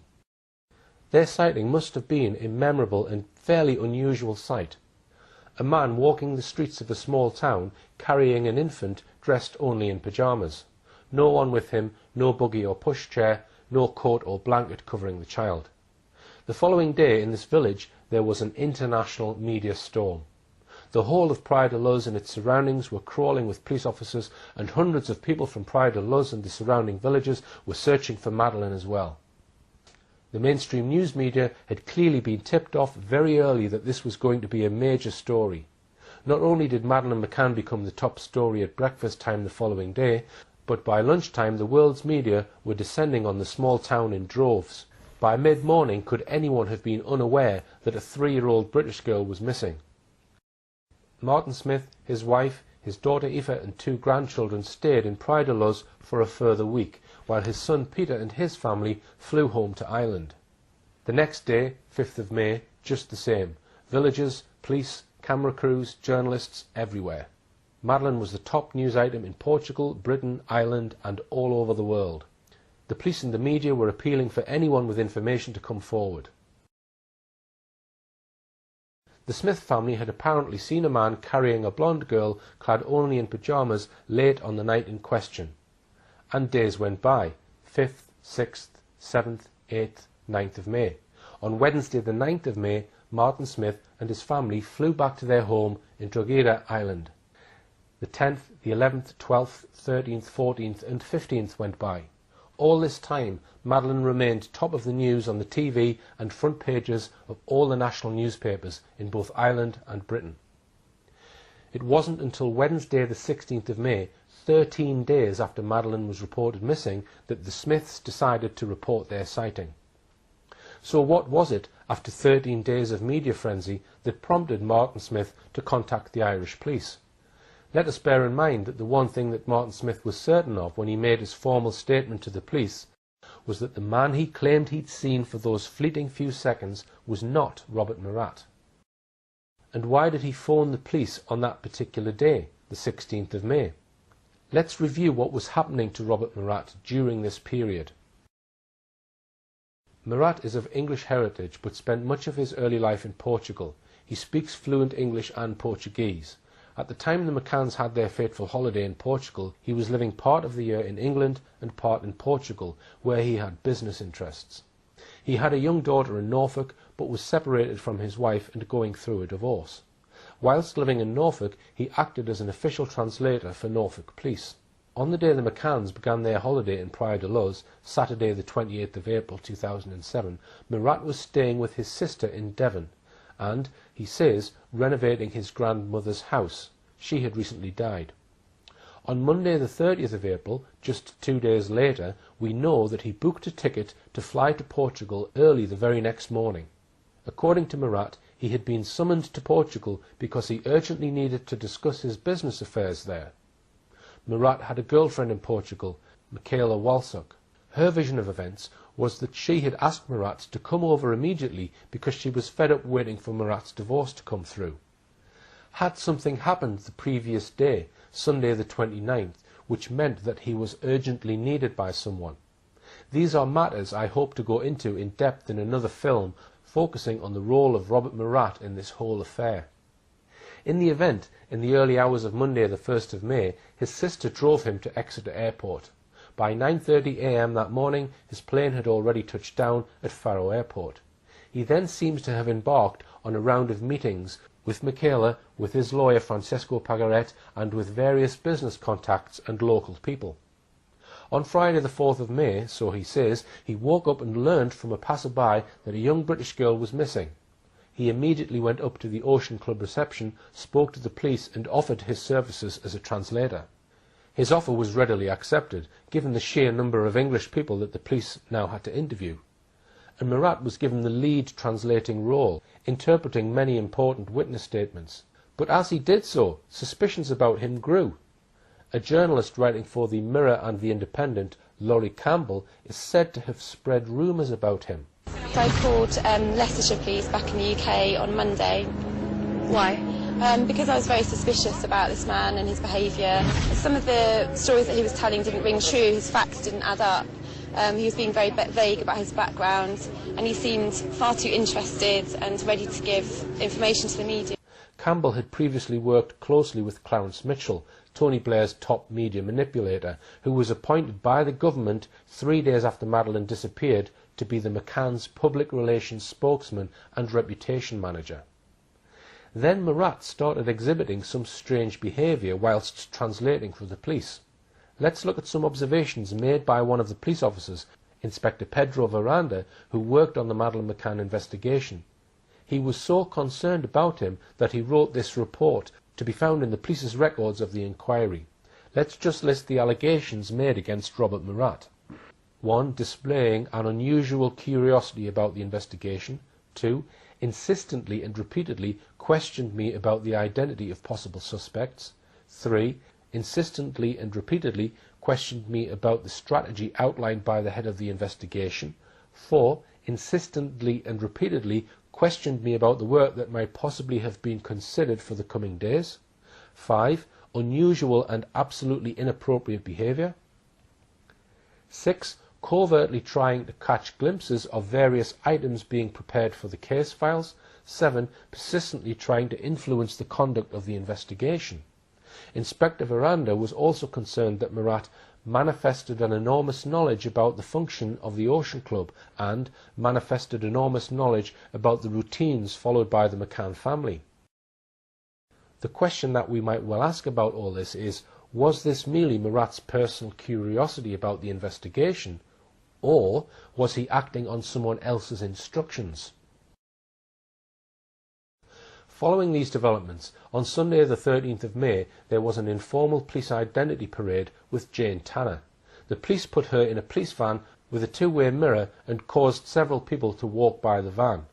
Robert Murat was one of those who walked by. As Dr. Conchalo Amaral says in his book, Jane Tanner was adamant. Robert Murat was the man she had seen carrying the child near the McCann's apartment 10 days earlier. As we may discuss in another film, Murat looked nothing like the man Tanner later sketched as the abductor.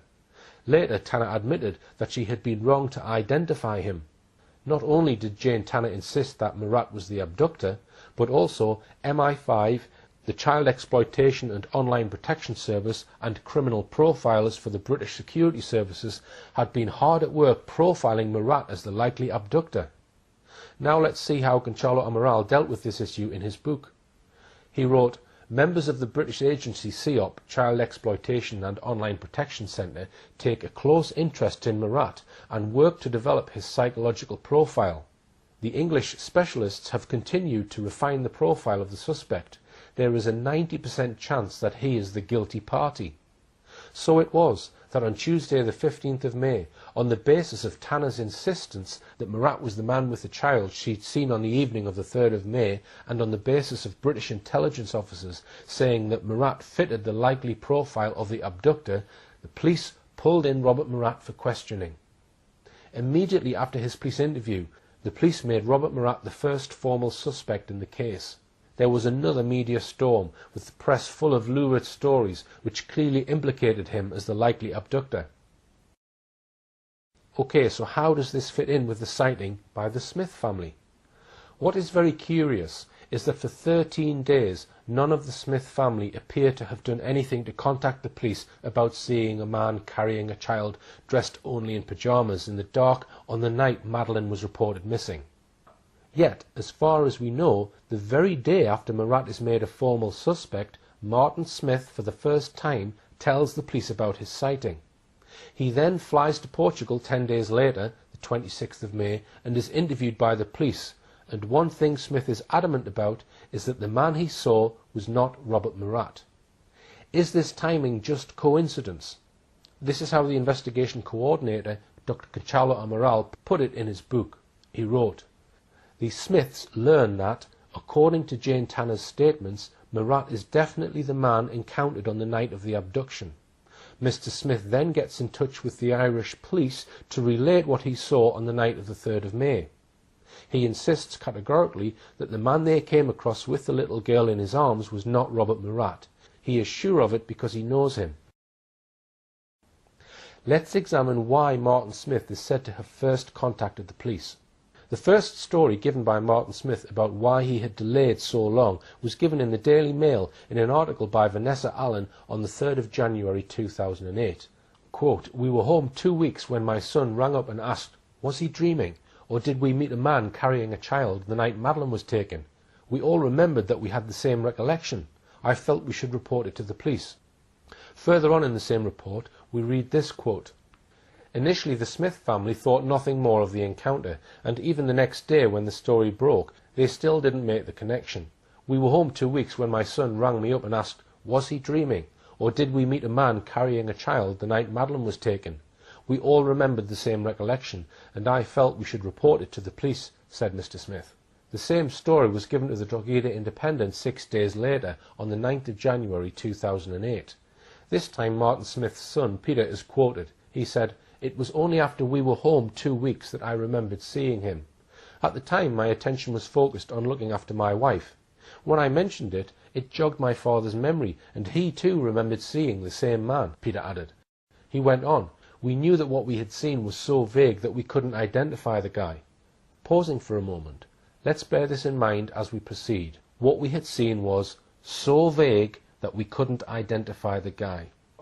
Madeleine's apparent abduction had been the top news story for 2 weeks. Neither Martin nor Peter Smith made any reference to the fact that it was on the day immediately following Murat being made a suspect that Peter started thinking about the man they had seen 2 weeks earlier.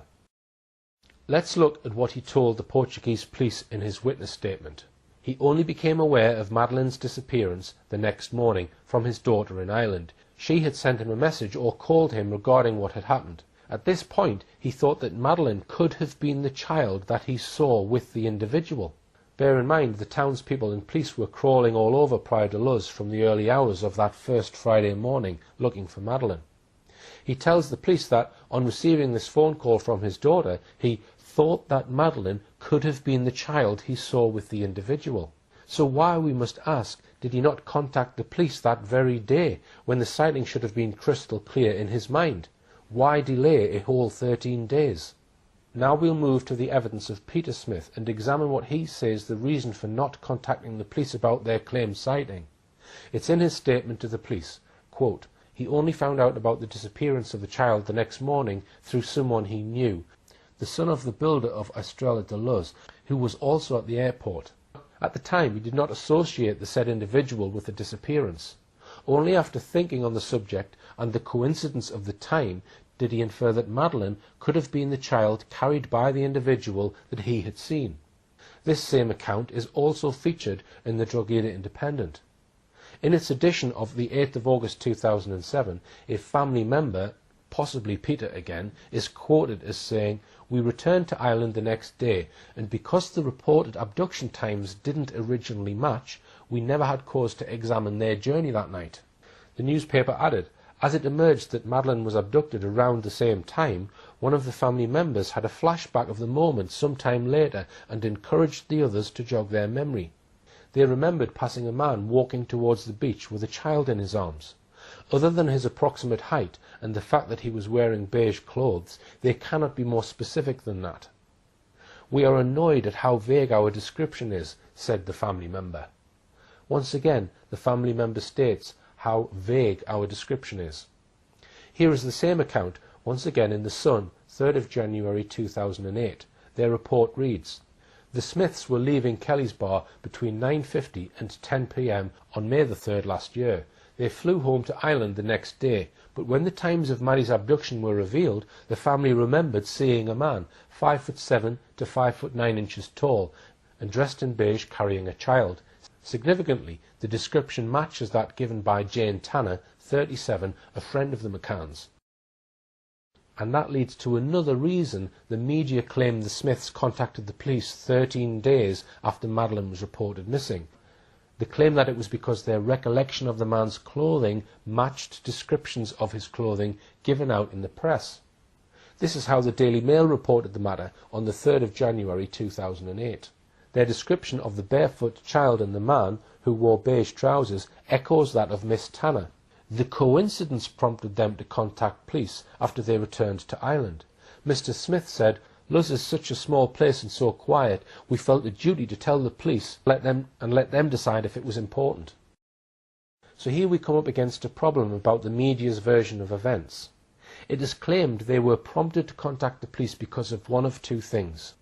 Either one, because they had heard that the time of the abduction was nearer to 10 p.m. than previously announced, or two, because they had heard that the description of the clothing of the alleged abductor coincided with their own recollection. We have problems with both these claims, because when Martin Smith contacted the police in Drogheda on the 16th of May, no one knew about Jane Tanner and her description of the man she said she had seen. There had been no mention of it at all in the media. On the subject of the time of the alleged abduction, various times were given in the media during the initial storm. A Portuguese newspaper reflected the accepted view on its report of the 5th of May when it said that the abduction took place between 9 p.m. and 10 p.m. The Independent on the same day said, "But when Miss McCann, a GP, checked at 9:45 p.m, Madeleine, known to her family as Maddie, had gone." The Guardian the same day, quoting a cousin, said, "Mrs. Cameron said the couple checked on the children every half hour. The last check was made after 9 p.m. by Mr. McCann, sometime between then and around 10 p.m, when his wife walked into the room to find Madeleine missing. The family believes an intruder broke in and snatched the girl." Dozens of other reports said similar things. Madeleine was taken or abducted between 9 p.m. and 10 p.m. If the Smiths were not motivated to contact the police because of either of these two reasons, we can ask this question. Could the fact that they first contacted the police the day after a man they knew of was pulled in for questioning be significant? Why did Martin Smith make it clear in his statement he was absolutely certain the man was not Robert Murat? One problem we have is we can't be sure whether Smith was asked whether he thought the man could be Murat, or whether he volunteered the information without being asked. Here is the actual wording of the police report. In May and August of 2006, he saw Robert Murat in Praia de Luz bars. On one of these occasions, he was inebriated and spoke to everyone. He also states that the individual who carried the child was not Robert. He would have recognized him immediately. We should also bear in mind the quote from Gonçalo Amaral's book. The Smiths learn that, according to Jane Tanner's statements, Murat is definitely the man encountered on the night of the abduction. Mr. Smith then gets in touch with the Irish police to relate what he saw on the night of the 3rd of May. He insists categorically that the man they came across with the little girl in his arms was not Robert Murat. He is sure of this because he knows him. Despite the different reasons cited in the media for contacting the police that we discussed, Gonçalo Amaral's book seems to suggest a motive. I must make it clear here that I am not stating that this was Martin Smith's motive. I am just asking the question. At the time Martin Smith contacted the police, it was known publicly that Murat had just been made a suspect. But there was no mention publicly that anyone had been seen carrying a child. Only those close to the investigation at that time would have known about claims of a man carrying a child. And here's another question we need to consider.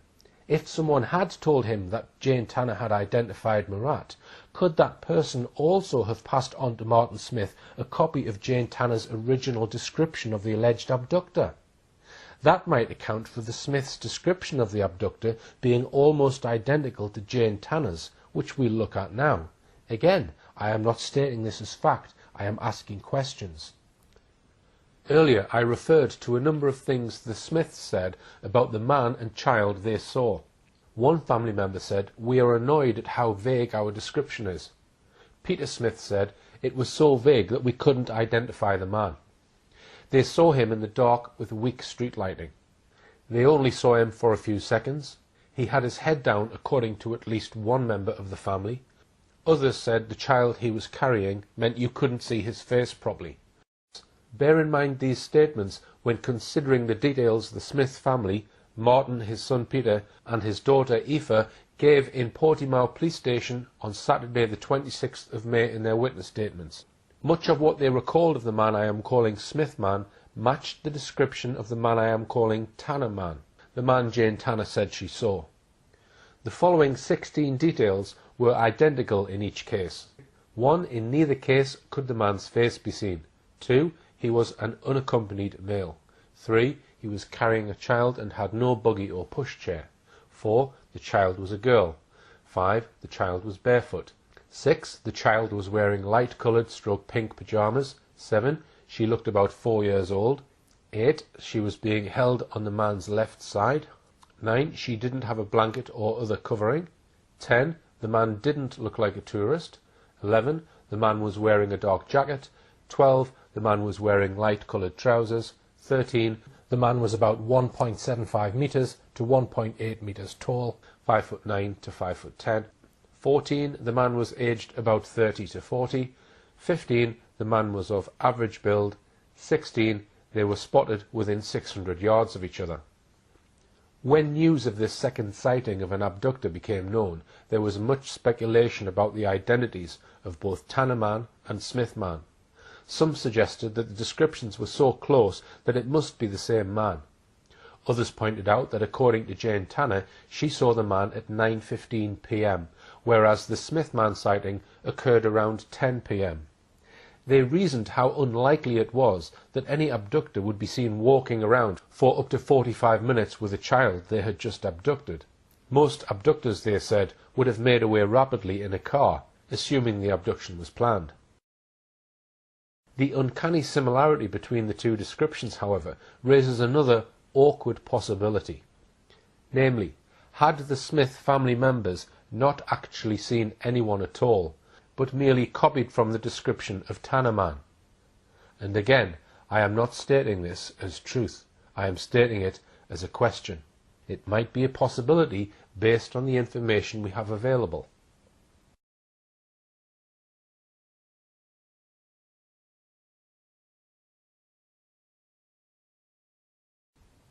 Although no description of Tanner Man had yet been made public, the McCanns and their group of friends obviously knew of the description. So almost certainly Robert Murat would have known. After all, for several days following Madeleine's disappearance, he spent most of the day in the police station translating for a series of witnesses and talking to the police. I raise the possibility, although I am not saying this is true, that Martin Smith may have secretly been informed of Jane Tanner's description of Tanner Man, mainly because, as we've seen, the descriptions of Tanner Man and Smith Man are so strikingly similar. And again, I am not stating these as known facts, only hypothesizing based on what I know. I have asked Martin Smith in emails twice if he would be interviewed by me on camera to clear up these issues. On the first occasion he declined, and on the second, to date, he has not replied. In fact, I am not aware of any interviews the Smiths have given on camera. Earlier I suggested that the descriptions of both Sagres Man and Tanner Man could have been based on the same source, namely the oddly dressed Wojciech Krakowski. If in turn Smith Man was based on Tanner Man, then all three descriptions would turn out to be based on Wojciech Krakowski. Let's look at these descriptions. 1. The face. Sagres Man Caucasian with Latin colouring of medium complexion. Tanner man, dark-skinned individual, couldn't see his face. Smith man, difficult to see his face in the dark, didn't appear to have a beard or moustache. 2. The age. Sagres man, between 35 to 40 years of age. Tanner man, aged 35 to 40. Smith man, Martin Smith says 35 to 40. Peter Smith says about 35, maybe older, while Aoife Smith suggests 20 to 30. 3. Height. Sagres man, around 170 to 175 centimetres in height, 5'7" to 5'9". Tanner man, about 1.7 metres tall, 5'7". Smith man, Martin and Peter Smith say he was about 1.75 metres to 1.8 metres tall, 5'9" to 5'11". Aoife Smith says 1.7 to 1.75, 5'7" to 5'9". 4. The hair. Sagres man, curly dark brown hair that ran down to the back of his neck and in a ponytail. Tanner man, very dark, thick hair, longer at the back. Smith man, all the Smiths say his hair was brown and shortish. Aoife says his hair colour was light brown, thick and long on top. 5. The jacket. Sagres man, he wore a cream-coloured cloth coat stroke jacket of the same material as his trousers. Tanner man, wearing a dark Duffy type jacket, but not that thick, a sort of anorak of the same material as his trousers. Smith man, the man was wearing a dark jacket. Martin Smith couldn't remember what top the man was wearing when first questioned, but later remembered that he wore a darkish top. 6. The trousers. Sagres man, he wore cloth trousers of the same material as his jacket. Tanner man, he was wearing linen-type chino-style cloth trousers, beige to golden in colour, like quartzite, of the same material as his jacket. Smith man, the man was wearing light-coloured trousers. Aoife Smith says beige in colour, cotton fabric, thicker than linen. Martin Smith says he was wearing cream or beige-coloured cloth trousers in a classic cut. 7. The shoes. Sagres man, his shoes he thinks were dark brown and of the type that needed to be shined or polished, i.e. leather. In his book, Dr. Conchalo Amaral says they were shoes of a classic type. Tanner man, his shoes were dark in colour, classic type. Smith man, no comments made. 8. The build. Sagres man, no comment made. Tanner man, slim physical appearance. Smith man, the Smiths all say average build, except that Martin Smith says he had an average build, a bit on the thin side. 9. Not a tourist. Sagres man, no comment made, but Conchalo Amaral writes in his book, Chapter 3, the stranger did not look like a tourist. Tanner man, by the way he was dressed, he gave her the impression that he was not a tourist, because he was very warmly dressed. Smith man, the man didn't look like a tourist. The Portuguese police report Martin Smith's evidence on this point as follows. Urged, he states that the individual did not appear to be a tourist. He cannot explain this further. It was simply his perception given the individual's clothing. The three descriptions are not exactly the same, but the similarities are obvious.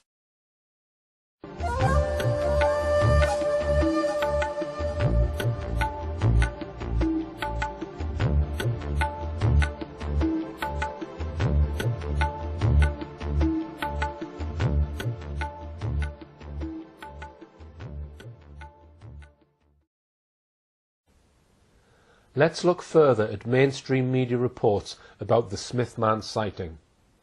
In The Sun, 3rd of January 2008, Mary Smith is asked about the claimed sighting and says, "We didn't think anything of it." But in another paper, the Daily Mail, on the same day, Martin Smith is quoted as saying that his wife, without warning, approached the man with the question, "Oh, is she asleep?" He is said to have ignored her.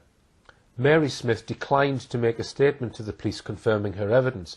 Moreover, neither Martin Smith nor his two children, who did make police witness statements, referred to this alleged encounter in their statements. So, did Mary Smith not think anything of it? Or did she approach the man and ask him a question? In the same Daily Mail article, far from not thinking anything of it, Martin Smith is quoted as saying, "It was a disturbing encounter." Later in the same report, we get more details. An Irish holidaymaker has spoken publicly for the first time of his disturbing encounter with a man carrying a child wrapped in a blanket on the night Madeleine McCann disappeared. the sighting is strikingly similar to one by a friend of the McCanns, Jane Tanner.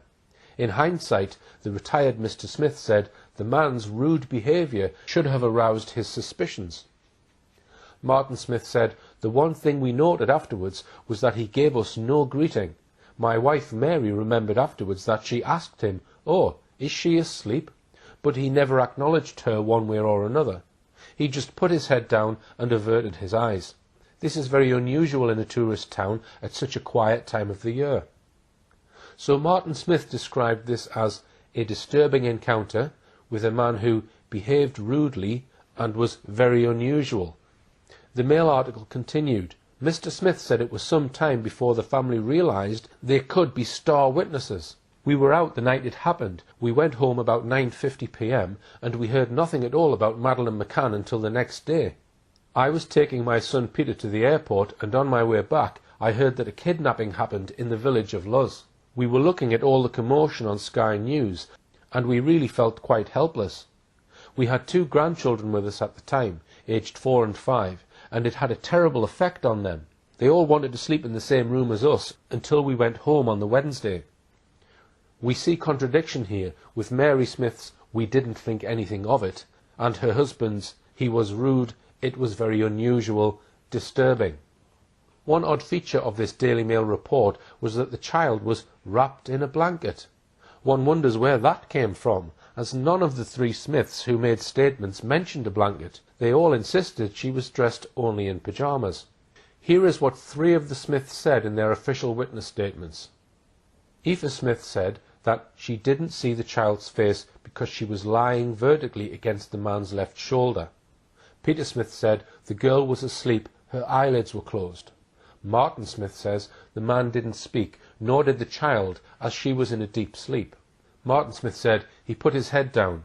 His son Peter, he did not try to hide his face, nor did he lower his gaze.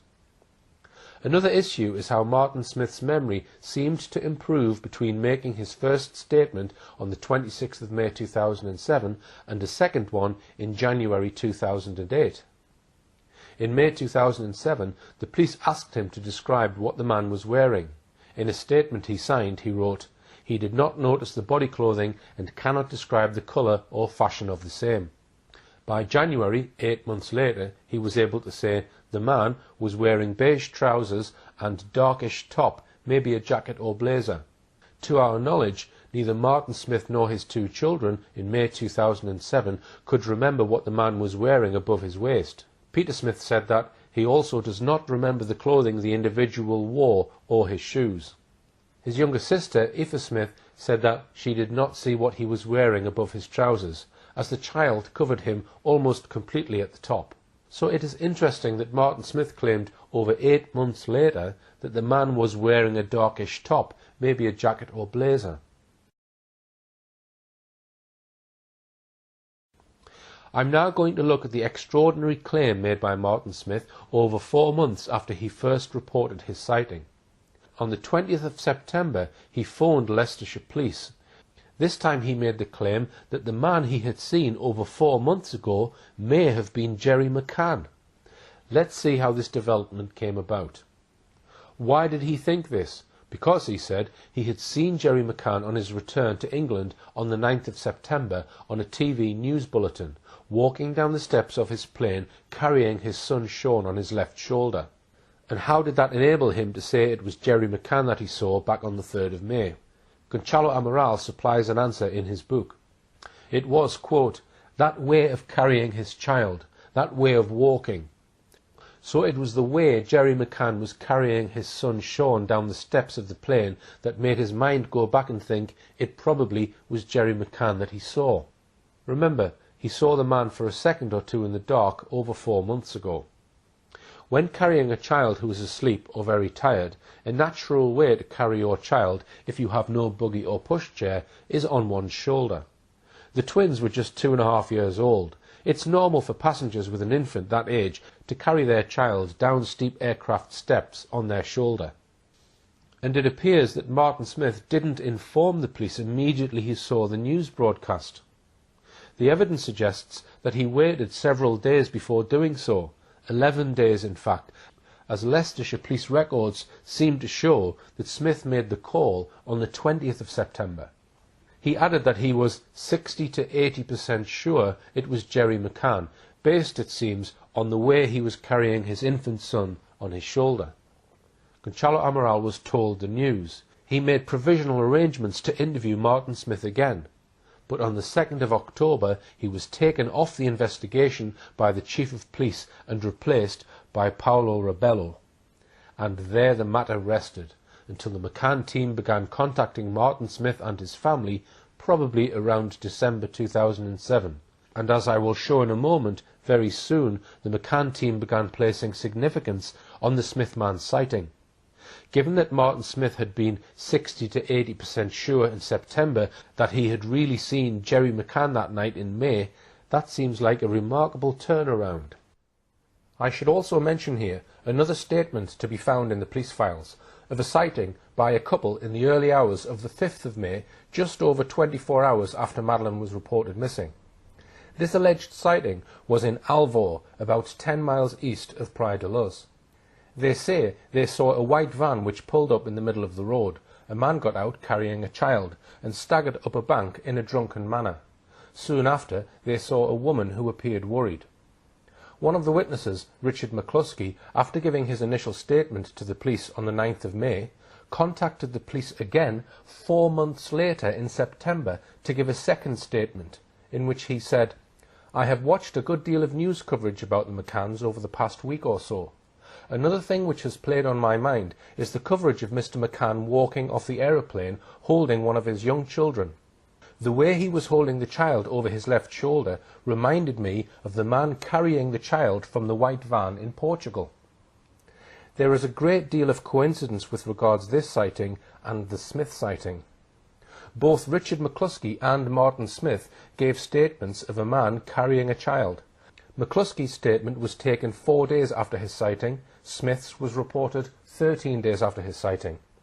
They both gave a voluntary second statement in mid-September which implicated Jerry McCann, and they both made these new statements because of the way Jerry McCann was carrying his child on his left shoulder off the plane. We are surely entitled to ask, was someone feeding them a script? I will mention here that I am aware that a significant number of people believe that Smith man was indeed Jerry McCann, and you are perhaps wondering why I am not making more of this possibility. Well, I don't rule that out. But bear in mind, the Smith sighting is extremely similar to the very suspect Tanner sighting. I have also seen evidence which suggests to me that Madeleine may have died on or around the 29th of April. If this is true, it is unlikely that Jerry McCann 4 days later would walk down a public street with his daughter's corpse for everyone to see. I hope to highlight this evidence in another film. Before I move on, I just want to deal with one report that surfaced in the Daily Mirror on the 16th of October 2013. Just 2 days after the BBC Crime Watch McCann special, which I am going to examine later on, it claimed that Martin Smith had tried to talk to the Portuguese police early on, but that they were not interested in his sighting. The report included several quotes from Martin Smith. Here are some extracts from the Mirror's report. A key witness in the Madeleine McCann case claimed yesterday that Portuguese police failed to take his evidence seriously. Mr. Smith, a former Unilever executive, made a statement along with his wife Mary, daughter Aoife and son Peter soon after Madeleine vanished on the 3rd of May 2007. Retired businessman Martin Smith, 64, provided details for an e-fit of the prime suspect after spotting the mystery man carrying a child at 10 p.m, close to where the 3-year-old vanished more than 6 years ago. But he said his information was virtually ignored by local officers because they were too busy chasing up another sighting of a man near Kate and Jerry McCann's holiday apartment in Praia de Luz 45 minutes earlier. Scotland Yard detectives reinvestigating the case after 6 years have now established that the suspect Portuguese police were so keen to trace, spotted by holidaymaker Jane Tanner at 9:20 p.m, was just an innocent British tourist returning with his own child from a creche. This article is misleading by suggesting that the Portuguese police took details from the Smiths for an e-fit, yet went on to ignore this. It was also misleading in suggesting that the police were too busy chasing up the sighting of another man, namely Tanner Man. In fact, the Portuguese police were suspicious of Tanner's claimed sighting from day one, which is why they waited over 3 weeks before even publicising it to the public. And even then, they did so only after the Chancellor of the Exchequer, Gordon Brown, leaned heavily on the Portuguese authorities to do so. Besides that, we know from Dr. Amaral's book that as soon as the Smiths did get around to mentioning their sighting, the Portuguese police reacted swiftly and invited them over to take their statements. The Mirror report is in many respects false. Like many other mainstream media reports in this case, this false claim was probably, like so many other Madeleine McCann stories, supplied by the McCann's public relations spokesman, Clarence Mitchell. I want to go back just for a moment to look at a very curious development in the case just after Robert Murat was made a suspect. He was made a suspect on Tuesday the 15th of May. Within 24 hours of Murat being named as the chief suspect, 3 separate members of the McCann's group of friends, the Tapas 7, Rachel Oldfield, Russell O'Brien and Fiona Payne, all made separate statements to the Portuguese police claiming they had seen Robert Murat in the vicinity of the Ocean Club around the time Madeleine disappeared. They even stuck to their story when all 3 of them were summoned to a tense head-to-head confrontation with Murat in a poky room in Portimao police station on the 11th of July that year. Taken together with a 4th Tapas 7 member, Jane Tanner, having also claimed to be sure that it was Robert Murat she'd seen carrying a child away from the McCann's apartment on the 3rd of May. Was this an organised effort by the McCann team to fit up Murat as the abductor of Madeleine McCann? Was he perhaps the fall guy, the patsy? These are issues I hope to cover in depth in a forthcoming look at the role of Robert Murat in this case.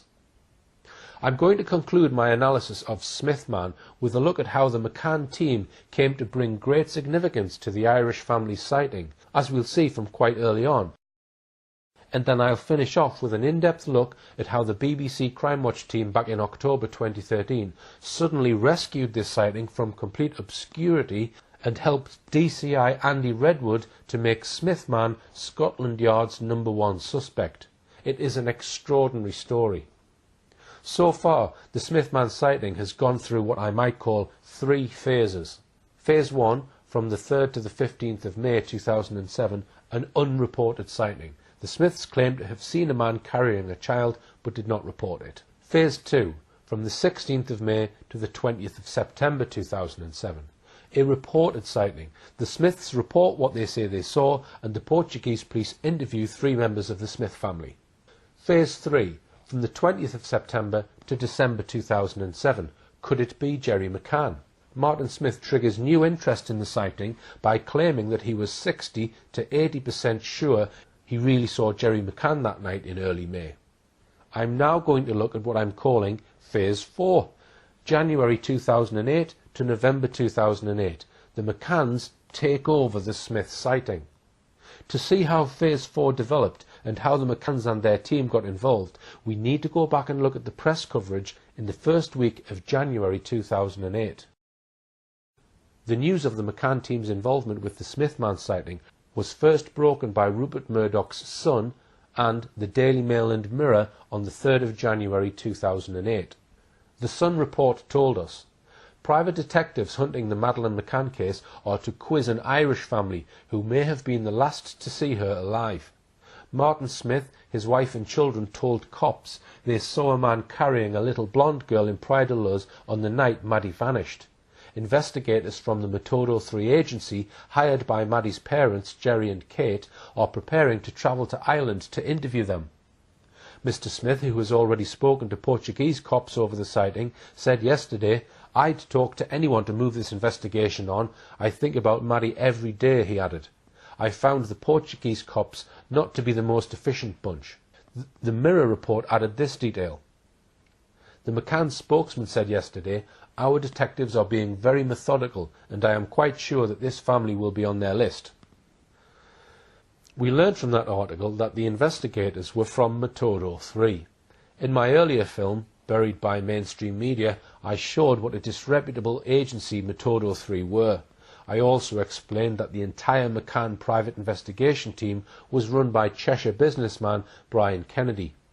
Mark Hollingsworth, who writes for the Evening Standard, wrote about the McCann's private investigations and is alleged to have said that key witnesses were questioned far too aggressively by Kennedy's investigators, so much so that some of them later refused to talk to police. The claim in the Mirror report that the Metodo 3 men were being very methodical was laughable. This was the outfit whose boss, Francisco Marco, had lied by boasting that Madeleine was alive and that his men knew where she was and were closing in on the kidnappers, and finally promised that Maddie would be home by Christmas. By the end of the month, Brian Kennedy had indeed made contact with the Smiths because of a letter sent on the 30th of January by Detective Sergeant Liam Hogan of the Garda Detective Branch in Drogheda to the Portuguese police.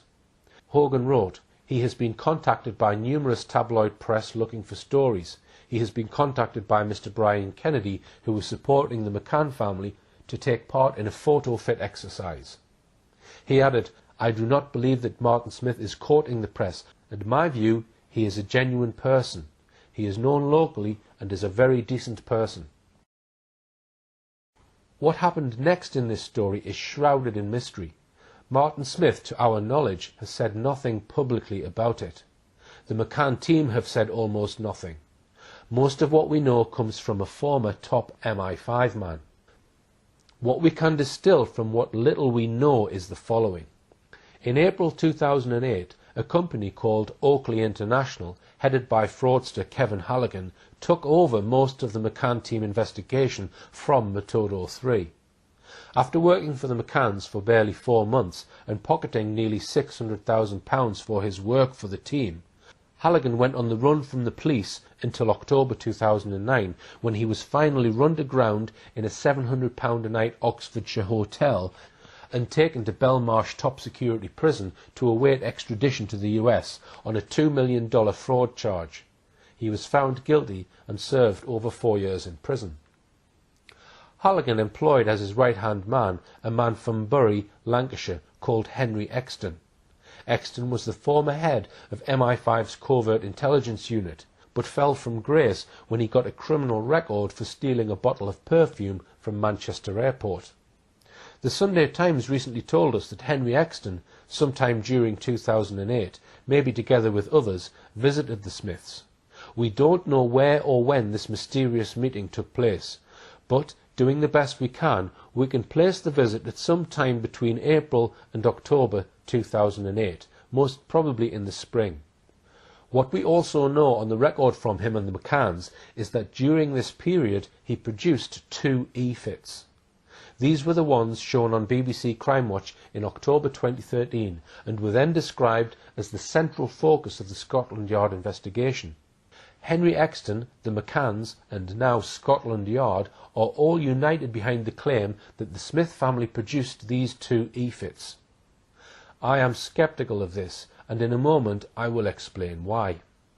But first, let's move to what I am calling Phase 5 of the Smith sighting. January to May 2009, Smithman features in a pro-McCann documentary. Shortly after Kevin Halligan and his team were sacked in disgrace by the McCann team, Brian Kennedy appointed local man and former Detective Inspector Dave Edgar to lead the investigation. This was around November 2008. Some weeks later, another retired police officer, former Detective Sergeant Arthur Cowley, who lived in a cottage high up on Halgan Mount in Wales, was appointed to join him. Ostensibly, these 2 men were appointed to look for Madeleine. But in reality, it seems that they spent much of their time preparing for a very significant documentary on the Madeleine McCann case, produced by Mentone Media in association with Channel 4. It was this documentary that the McCanns used to promote their suggestion that Jane Tanner's Tanner Man and the Smith family's Smith Man might be the very same person.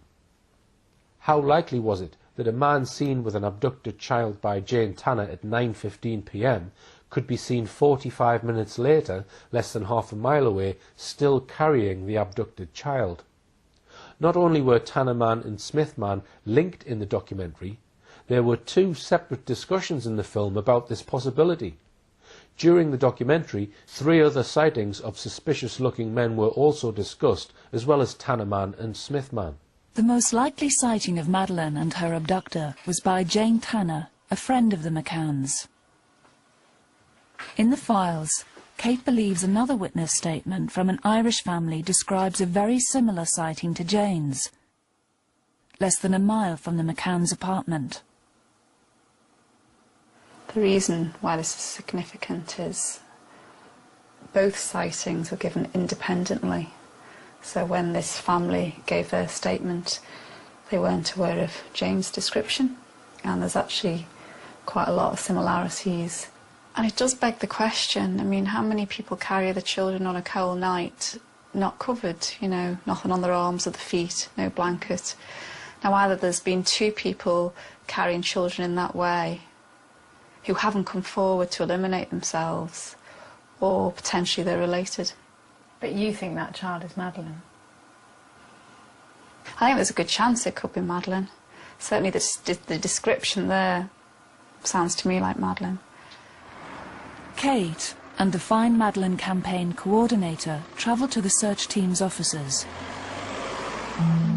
They want to discuss the details of the upcoming reconstructions and 3 potentially key witness statements that all tell of a man hanging around the McCann's apartment in the days leading up to May the 3rd, 2007.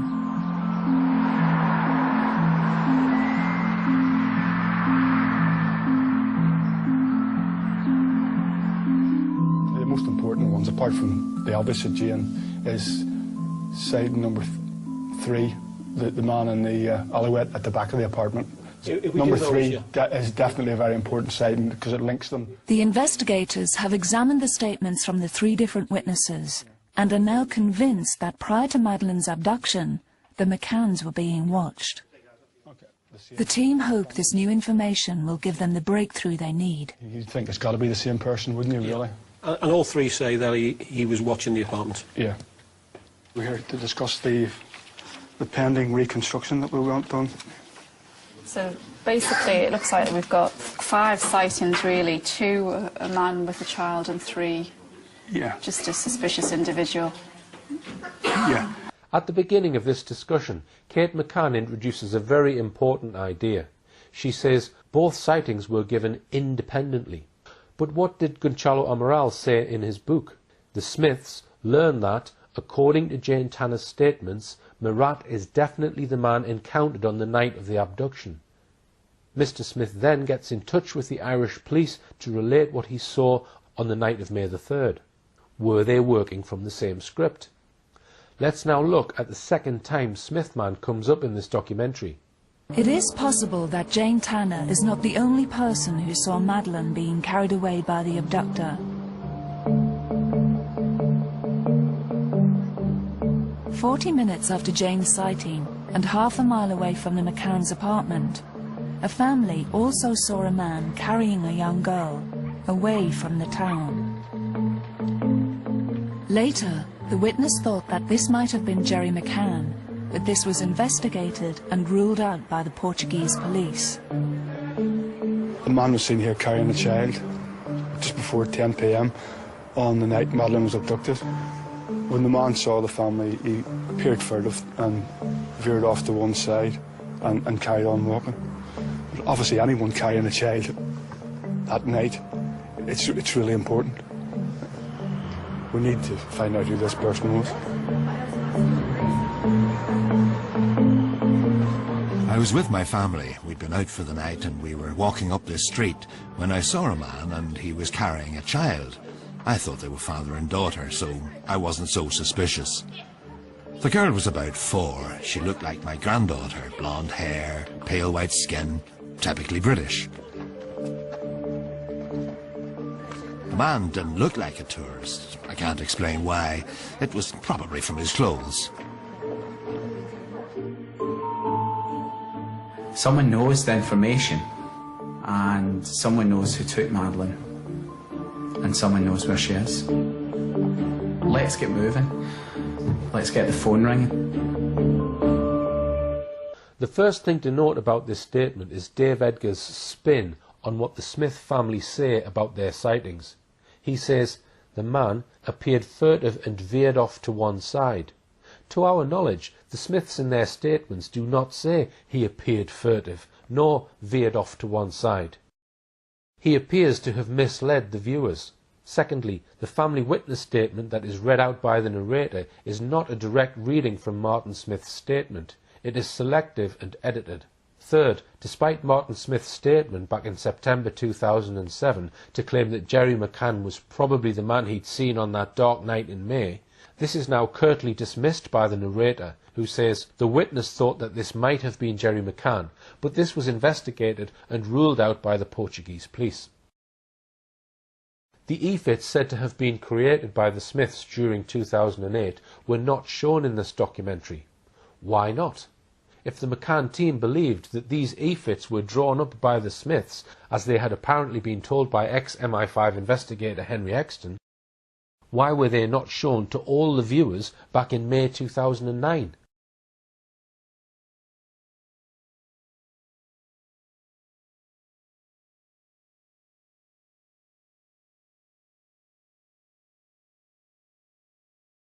That's not an easy question to answer, but let's try, with the help of a curiously worded apology published by the Sunday Times in December 2013.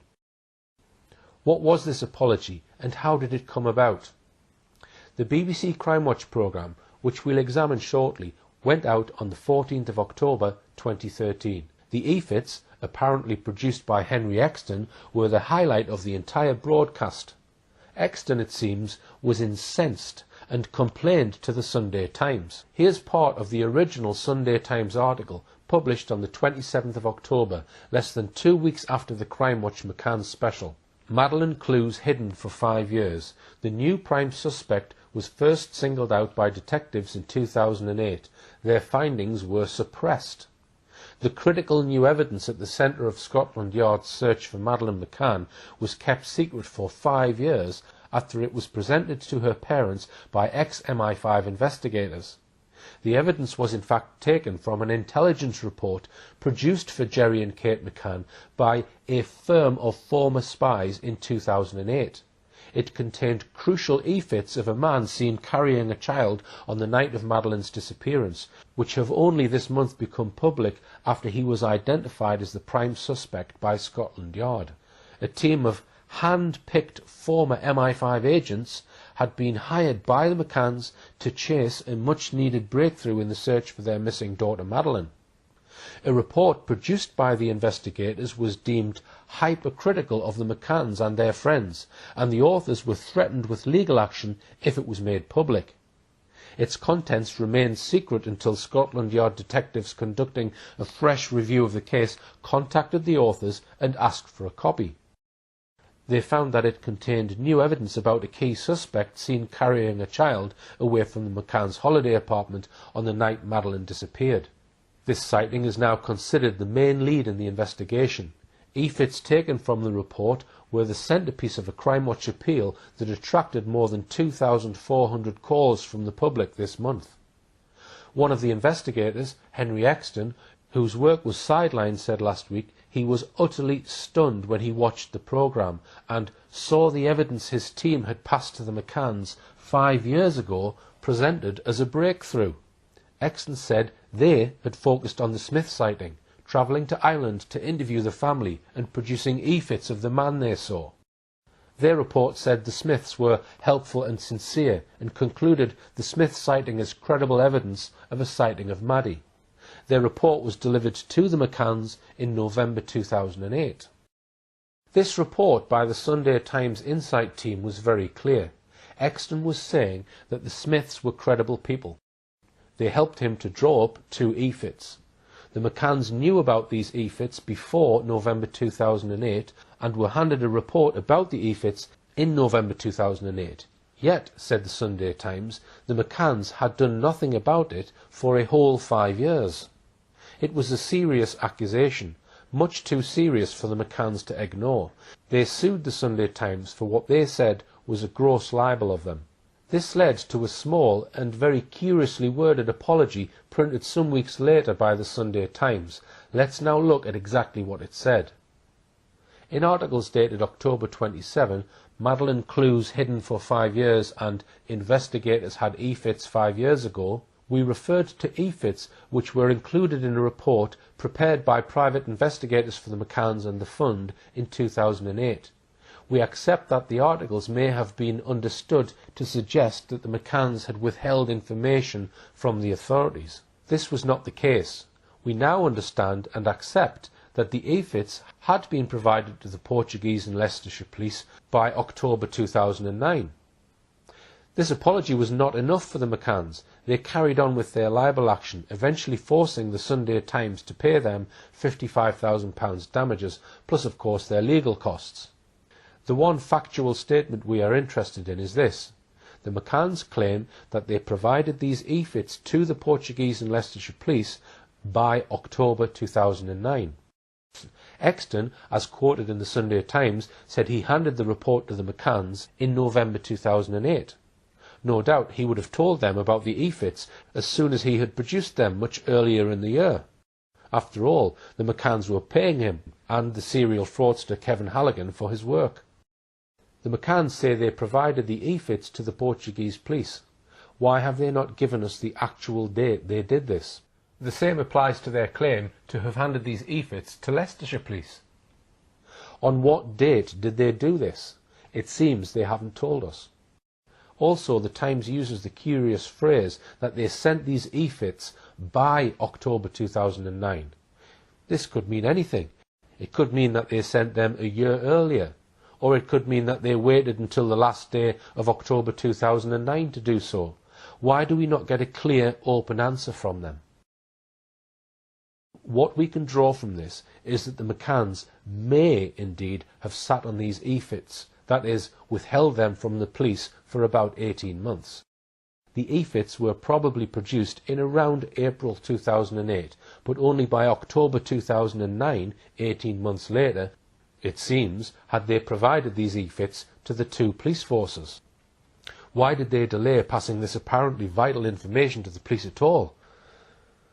So what happened to the two EFITs after they handed them in to the police? If they were handed to the Portuguese police and Leicestershire police as claimed, neither police force deemed them worthy of consideration. They did nothing, and neither did the McCanns. The next thing we know about the EFITs is the McCanns claim that the EFITs were passed to Operation Grange, the Scotland Yard team reviewing the Madeleine McCann case shortly after it was set up in May 2011. My next task is to explain why the head of Operation Grange, Detective Chief Inspector Andy Redwood, also did nothing with these EFITs until they were presented to an audience of some 7 million people on the BBC Crime Watch McCann special some 2.5 years later. Why a further delay of 2.5 years? I will explain this in a moment, but first let's get back to our general theme of how the McCanns have made use of the Smith sighting. So far, I have identified 5 phases of the Smith man's sighting. Here they are again. Now to phases 6 and 7. Phase 6 of the Smith sighting ran from June 2009 to April 2011. This is the period during which the McCanns actively promoted the Smith sighting on their Find Madeleine website. Then, when Dr. Kate McCann published her book Madeleine on the 11th of May 2011, Phase 7 began. The further promotion of Smith man's sighting on 7 pages of her book. Let's now briefly examine these 2 phases. The sighting by an Irish family was uploaded to the McCann's Find Madeleine website immediately after the 2009 Channel 4 documentary. An Irish voice was heard explaining the sighting with the following words. I was with my family. We'd been out for the night. After leaving a bar, we took the back way up some steps. We turned off this street and up another street. I'm not sure of its name. We were walking up this street when I saw a man and he was carrying a child. I thought they were father and daughter, so I wasn't so suspicious. He was walking down the street in the opposite direction to us. The girl was about 4. She looked like my granddaughter. Blonde hair, pale white skin, typically British. The man didn't look like a tourist. I can't explain why. It was probably from his clothes. I only really saw the man when we passed each other. He was white, about 175 or 1.8 metres tall, perhaps 34 or 35 years old. He was slim to normal build with short brown hair. He didn't wear glasses, moustache or a beard. I can't recall what he was wearing apart from a pair of beige trousers. The girl was wearing light coloured pyjamas. She was uncovered, no blanket or throw. Some of my family remember her having bare feet. He was carrying the girl over his arms with her head against his left shoulder. He looked a bit uncomfortable in the way he carried her. This followed the wording of Martin Smith's initial statement very closely, except for one curious thing. In his witness statement, he had said that the man was about 35 to 40 years old. Now this statement says he was perhaps 34 or 35 years old. Why is the age more precise? This new estimate of the man's age as 34 to 35 also appears in Kate McCann's book 2 years later. We can see here that Martin Smith's original statement has been adapted, maybe to make it appear more credible. We wonder how much did Martin Smith actively cooperate in the making of this Channel 4 documentary and his message being put on the McCann's website. He was and is a potential witness in this case. He must presumably have been asked for permission to place his sighting on the McCann's website. Was he asked to allow the documentary makers to change his statement about the man's age from 35 to 40 to 34 to 35? If so, when did Martin Smith agree to this? Why was the statement changed, and who made the decision to change it? These are important questions which remain unanswered. What would happen if he was put in the witness box and a barrister put this to him? Mr. Smith, you told the police the man you saw was 35 to 40 years old. Why and when did you change your mind about this? So we've had a look at Phase 6. Now what about Phase 7? The further promotion of the Smith man sighting on 7 pages of Kate McCann's book. If we look through Kate McCann's book, we see several clear references to Smith man. Page 98. We subsequently learned that less than 50 minutes after Jane's sighting, when I still had to discover that Madeleine was missing, a family of 9 from Ireland had also seen a man carrying a child, this time on Rua de Escola Primaria, a few minutes' walk from apartment 5A, heading towards Rua 25 de Abreu. Their description was remarkably similar to Jane's. The man was in his mid-30s, 1.75 to 1.8 metres tall, and of slim to normal build. These witnesses, too, said this person didn't look like a tourist. They felt it might have been because of what he was wearing. They also mentioned cream or beige trousers. The child, a little girl about 4 with medium blonde hair, lying with her head towards the man's left shoulder. She was wearing light-coloured pyjamas, had nothing on her feet, and there was no blanket over her. The man did not look comfortable carrying the child, as if he wasn't used to it. In this short paragraph, Kate calls the 2 descriptions remarkably similar, and mentions as many as 11 distinct similarities. It is clear that Kate is suggesting that Smith man was a genuine sighting, and probably the same man seen by Jane Tanner. Again on pages 328 and 329, Smith man is referred to, and Kate now suggests it is the same man. Quote, "Who knows why there was a 45-minute gap between the 2 sightings, or where this man might have been in between? I have long ago stopped trying to come up with answers, because I don't think I need to. If the child was Madeleine, and in 4 years no father has ever come forward to say it was him and his daughter, why would we assume that he was behaving normally or logically? There is nothing normal about stealing a little girl from her bed, so why should his subsequent actions be predictable?" She goes on to speculate. The abductor would hardly have been expecting to see Jane walking towards him as he escaped, let alone have anticipated that Jerry would be standing talking around the corner. Whatever plan was in his mind, he might very well have been forced by these near misses to change it pretty quickly. Then finally, on pages 370 to 372, we get a direct comparison from Kate between Jane Tanner's Tannerman and Martin Smith's Smithman. Kate McCann is right to say that the similarities are striking. The only description that differs significantly is in the colour and the length of the man's hair. There is one curious statement she makes in her book, though, page 371. She says that Jane saw a man 5'10" in height, 1.78 metres, making the man the same height as Smith man. But if you look at Tanner's statement, it indicates that the man was only 1.7 metres tall, which would make him only 5'7". Why the change of about 3 inches? Kate says in her book, the man's height was recorded incorrectly in her, meaning Jane Tanner's, statement. How does she know this? So we have seen in phases 6 and 7 how the McCanns made significance of the Smith man sighting. People bought her book and read about Smith man. People kept visiting the McCanns' website and heard the Irish family's account of the sighting. But now we move on to the most vital new phase in the development of the Smith sighting. Phase 8, Operation Grange gets the Smith man EFITs and spends over 6 months planning a BBC programme to promote them. We know, as it's been admitted by the McCanns and Operation Grange, that very early on in the history of Operation Grange, the McCanns handed the EFITs to the senior investigating officer, DCI Andy Redwood. Operation Grange, based at Belgravia Police Station, was set up in May 2011 when Prime Minister David Cameron was pressurised by Rebecca Brooks, the Chief Executive Officer of Rupert Murdoch's News International empire, to set it up. We can assume that DCI Redwood had these 2 EFITs by the summer of 2011. One news report said it was August 2011. They were finally shown to the British public on a BBC Crime Watch show on the 14th of October 2013. Over 2 years later. Why the delay? I suggest 2 reasons. First, DCI Redwood couldn't use the Smith man EFITs until he had solved the problems created by the sighting by Jane Tanner. There were 2 main problems with it. It was not credible. There were numerous indications that it was fabricated. And, as we've just seen, how could you possibly explain a man walking around a small town for 45 minutes with a child you've just abducted? You couldn't. The second reason for the delay could be that he may have needed to have Martin Smith's cooperation with any broadcast about him on Crime Watch, especially as the Crime Watch McCann special was to be the most hyped Crime Watch show ever. We know on the record that DCI Redwood had 2 interviews with Martin Smith, one in 2012 and one in 2013, as the Crime Watch programme was being planned.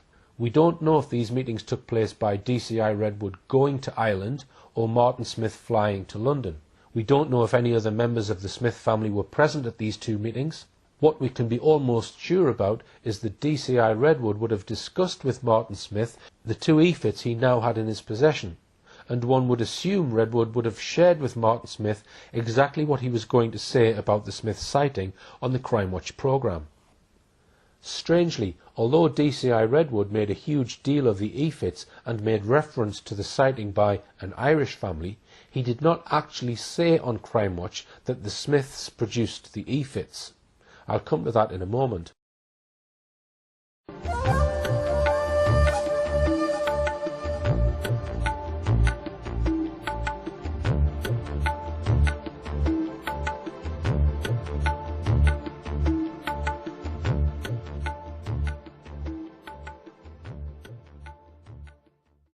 Back in July 2008, when Dr. Amaral published his book, The Truth of the Lie, he was persuaded that the Smiths had honestly described their sighting.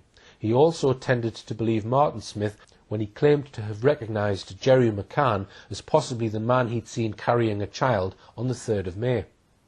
But now we've seen how the McCann team became involved, and how by the first few months of 2009 they were already making use of the sighting.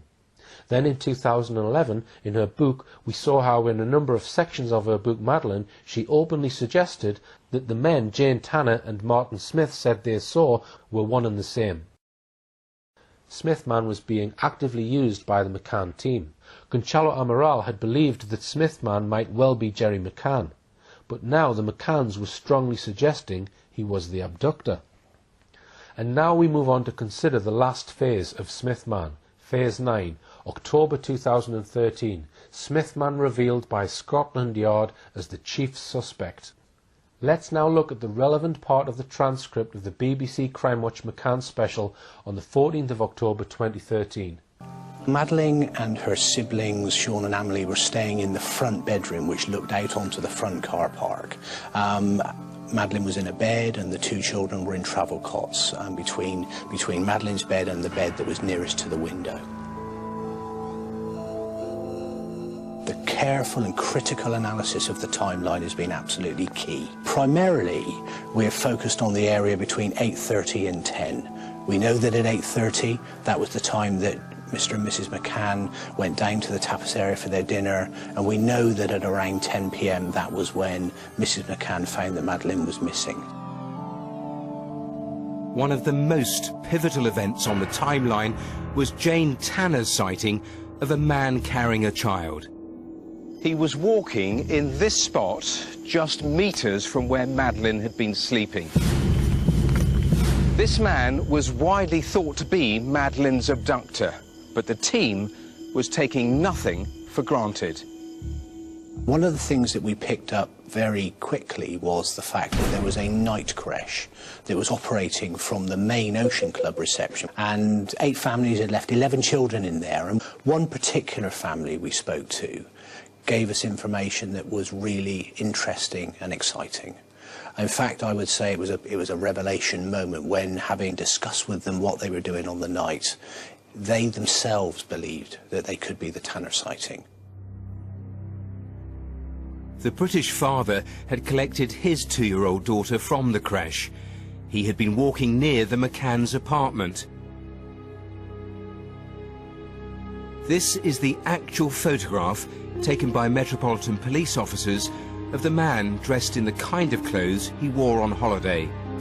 This image was compared to the artist's impression.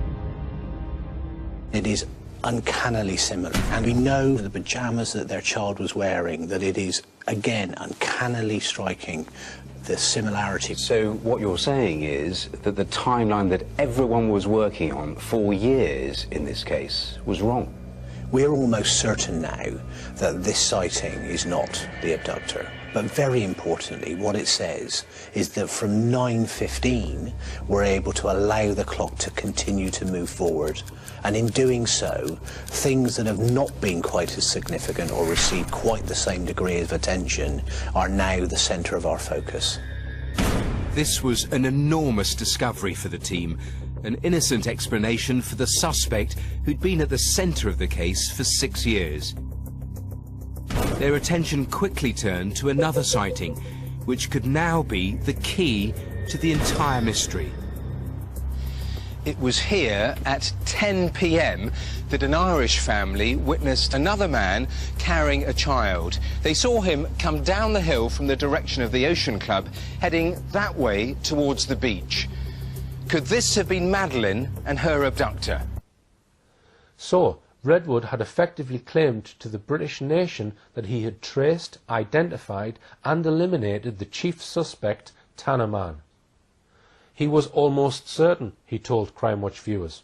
What now? Then, as we saw, Redwood came up with another bombshell. His chief suspect was now Smith man, the man the Irish family said they'd seen. And he produced 2 e-fits of the suspect. Here they are. But when Crime Watch showed us these 2 e-fits, Redwood appears to have been guilty of some cunning sleight of hand. Let's just listen carefully to the actual words used on Crime Watch. It was here at 10 p.m. that an Irish family witnessed another man carrying a child. They saw him come down the hill from the direction of the Ocean Club, heading that way towards the beach. Could this have been Madeleine and her abductor? He was a white man with brown hair, and the child that he had in his arms was described as being about 3 to 4 years of age, with blonde hair, possibly wearing pyjamas, a description very close to that of Madeleine McCann. 2 of the witnesses helped create e-fits of the man they saw. Today, for the first time, we can reveal the true significance of these images. This could be the man that took Madeleine, but very importantly, there could be an innocent explanation. The e-fits are clear. Notice that presenter Amrul Awala does not actually say that these 2 e-fit images were produced by the Smith family. He refers, for some reason, only to the 2 witnesses. Then he says that the 2 e-fits of the man are clear. But most people who have looked at these two images suggest that they look to be images of two entirely different people. Moreover, computer experts have analysed the two images and consider that the two images have been produced on different EFIT computer programs. One image is grainy, the other is sharper. If they were, as claimed, drawn up by two members of the Smith family, why do they look like they were generated using different software? But still more relevant, why, if we are looking for just one man, do we get two images which, to most people, look like quite different blokes? The man on the left, when compared to the man on the right, has a fatter face, has a rectangular-shaped face. The man on the right has a triangular-shaped face. His curly hair brushed back, unlike the crew cut of the man on the right. He has thicker lips, has a shortish, flattish nose compared with the long, thin nose of the man on the right. It is highly unusual for the police to show two different EFITs of one man they are really looking for. It's even more unusual for a pair of EFITs to reveal so many different features. Why did the police not get the Smiths to come up with one composite EFIT of the man they said they desperately wanted to trace?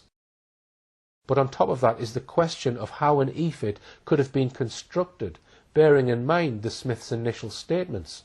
They only saw him for a few seconds, it was dark, the street lighting was weak, they all said that the child covered the man's face, so they couldn't see what he looked like. Each of them told the police explicitly that they would not be able to recognise the man if they saw him again. Here are the statements made by each of the Smiths about the man they said they saw. He did not wear glasses and had no beard or moustache. He did not notice any other relevant details, partly due to the fact that the lighting was not very good. He did not notice the body clothing and cannot describe the colour or fashion of the same. It is not possible for him to recognise the individual in person or by photograph. He does not remember if he wore glasses or had a beard or moustache. He did not notice any other relevant details as the lighting was bad. He also does not remember the clothing the individual wore or his shoes. He states that he did not notice those details. What we had seen was so vague that we couldn't identify the guy. At the time we saw his face, but now cannot remember it. She thinks that he had a clean-shaven face. States that probably she would not be able to recognise either the individual or the child. Bearing in mind these statements, how could any EFITs realistically have been produced? In my email to Martin Smith on the 21st of January 2015, I wrote, "Dear Martin, I am continuing to research the events surrounding the Madeleine McCann case, and I would like to ask you if you would do an interview for a possible TV film. I am led to believe that the EFITs, which were featured on Crime Watch UK in October 2013, were both derived from yours and or members of your family's descriptions of the man you saw.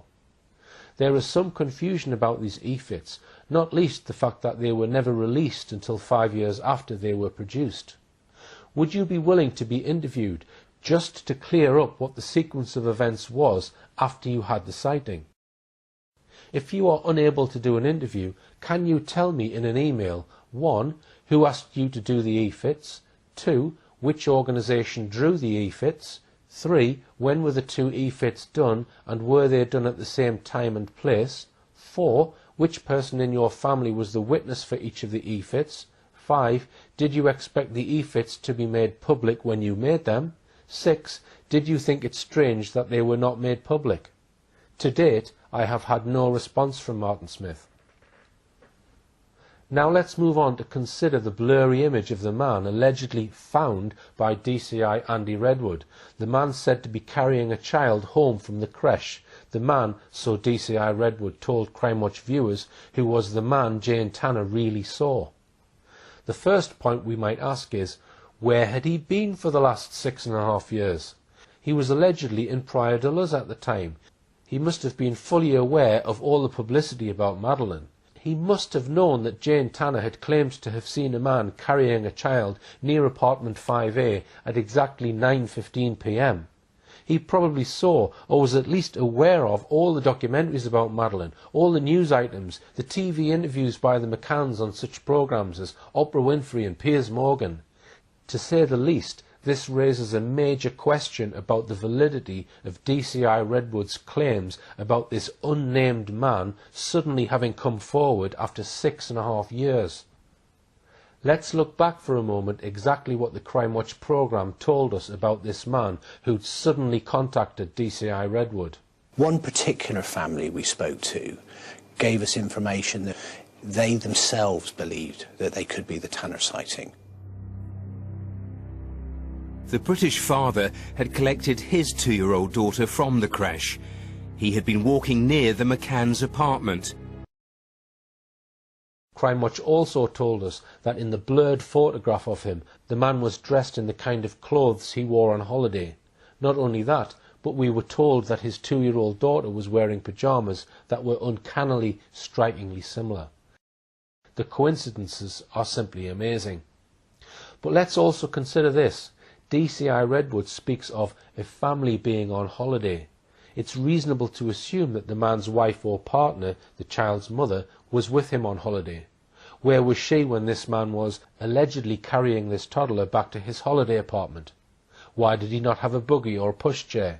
Why did he not have a coat, blanket or warm outer clothing for the child? We are simply being asked to take on trust from Scotland Yard that this man who comes forward after 6.5 years really exists. Do you believe him? There is surely room for doubt, and that doubt was shared publicly by one of the most respected workers with children, child psychologist and former state prosecutor Wendy Murphy, a lady who had studied the Madeleine McCann case in depth.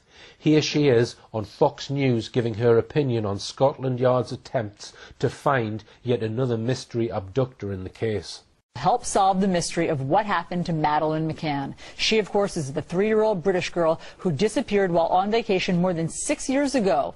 Now Scotland Yard is planning to release a new computerized sketch that shows a possible suspect. Wendy Murphy is a former prosecutor and a child advocate. She joins us now. Hi, Wendy. Good to be with you. Finally, 6 years later, investigators are releasing a computerized sketch of who they call basically a person of interest, a suspect that people saw around the vacation condo that night. What took them so long? I hope you don't mind if I duck that question because I'm not buying it. I mean, I think this is more PR than anything. There's, in my opinion, no new suspect, and there will never be a new suspect unless and until the parents answer questions. Remember, Kate McCann, poor Madeleine's mom, refused to answer 48 questions. Now, and Wendy, hired when a team was that? of lawyers right away. But this is important. She refused right away to answer.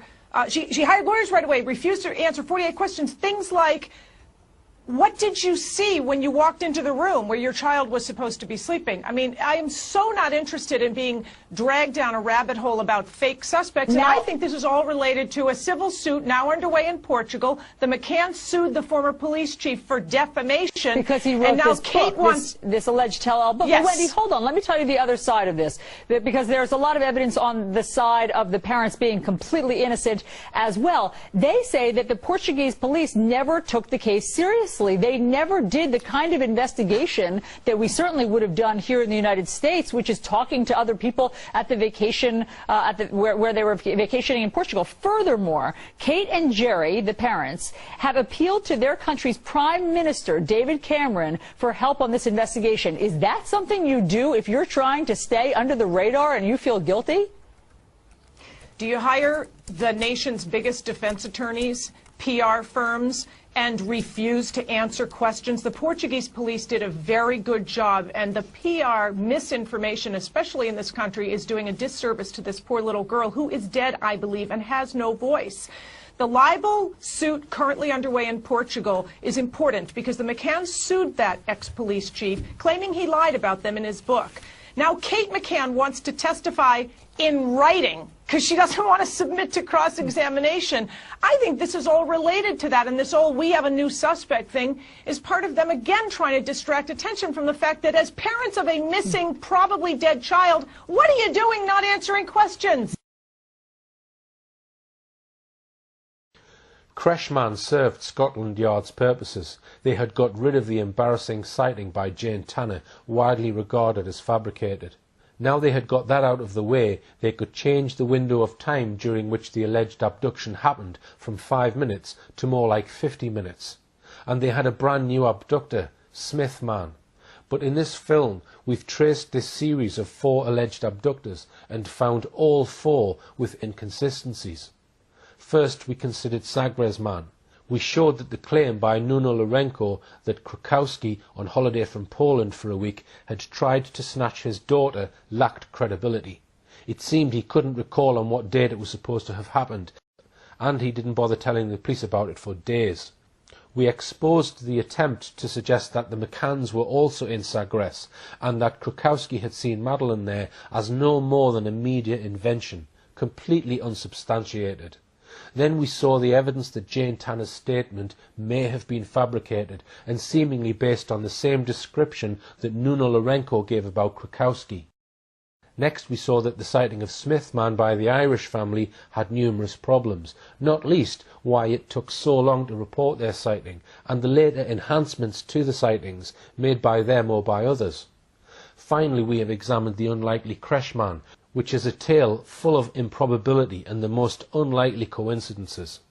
Only one of these men has been proven to be real, and that is Zagres man, the man described by Nuno Lourenco, and he was actually Wojciech Krakowski.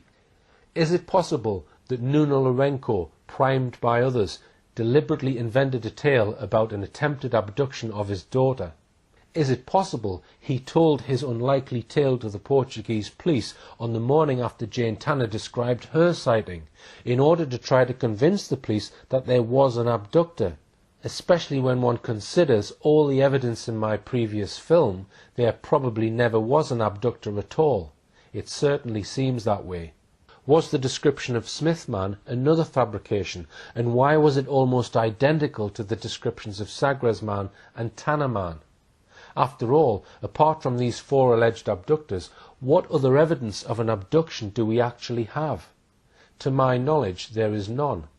In my previous film, we looked at some of the many contradictions and changes of story surrounding these claims. Apart from what the McCanns themselves say, what actual independent forensic evidence do we have of an abductor? Is there any forensic evidence, footprints, fingerprints, hairs, clothing fibres, DNA, anything in fact? It seems there is none. The only complete fingerprint found on the window was actually that of Kate McCann, suggesting that she may have been the last person to handle the window, sometime shortly before the police were called. Did anyone hear this mystery abductor, maybe lifting the shutters, entering or fleeing the building, the noise of a child, anything at all in fact? Again, absolutely nothing. I'm going to wrap up this film by stating that this video and my previous videos on this case have been made with almost zero funding. I would argue that I have exposed much of the disinformation and got closer to the truth about what really happened. I want you to compare my videos with the information you have seen put out by mainstream media, who have got almost limitless resources. Looking at what I have managed to uncover and put forward in these films as a one-man operation, it should have been fairly straightforward for mainstream media to do the same. It should have been easy for them to carry out investigative journalism and do a similar job to me. But I hope I have fully demonstrated that this is not what mainstream media are about. In fact, I would argue they have helped mislead and therefore hide and bury the true story of Madeleine McCann. Exercises like the Leveson inquiry are no more than psychological operations to try and show the media are being brought to book. Nothing could be further from the truth. Thank you for watching, and please copy and distribute this film freely.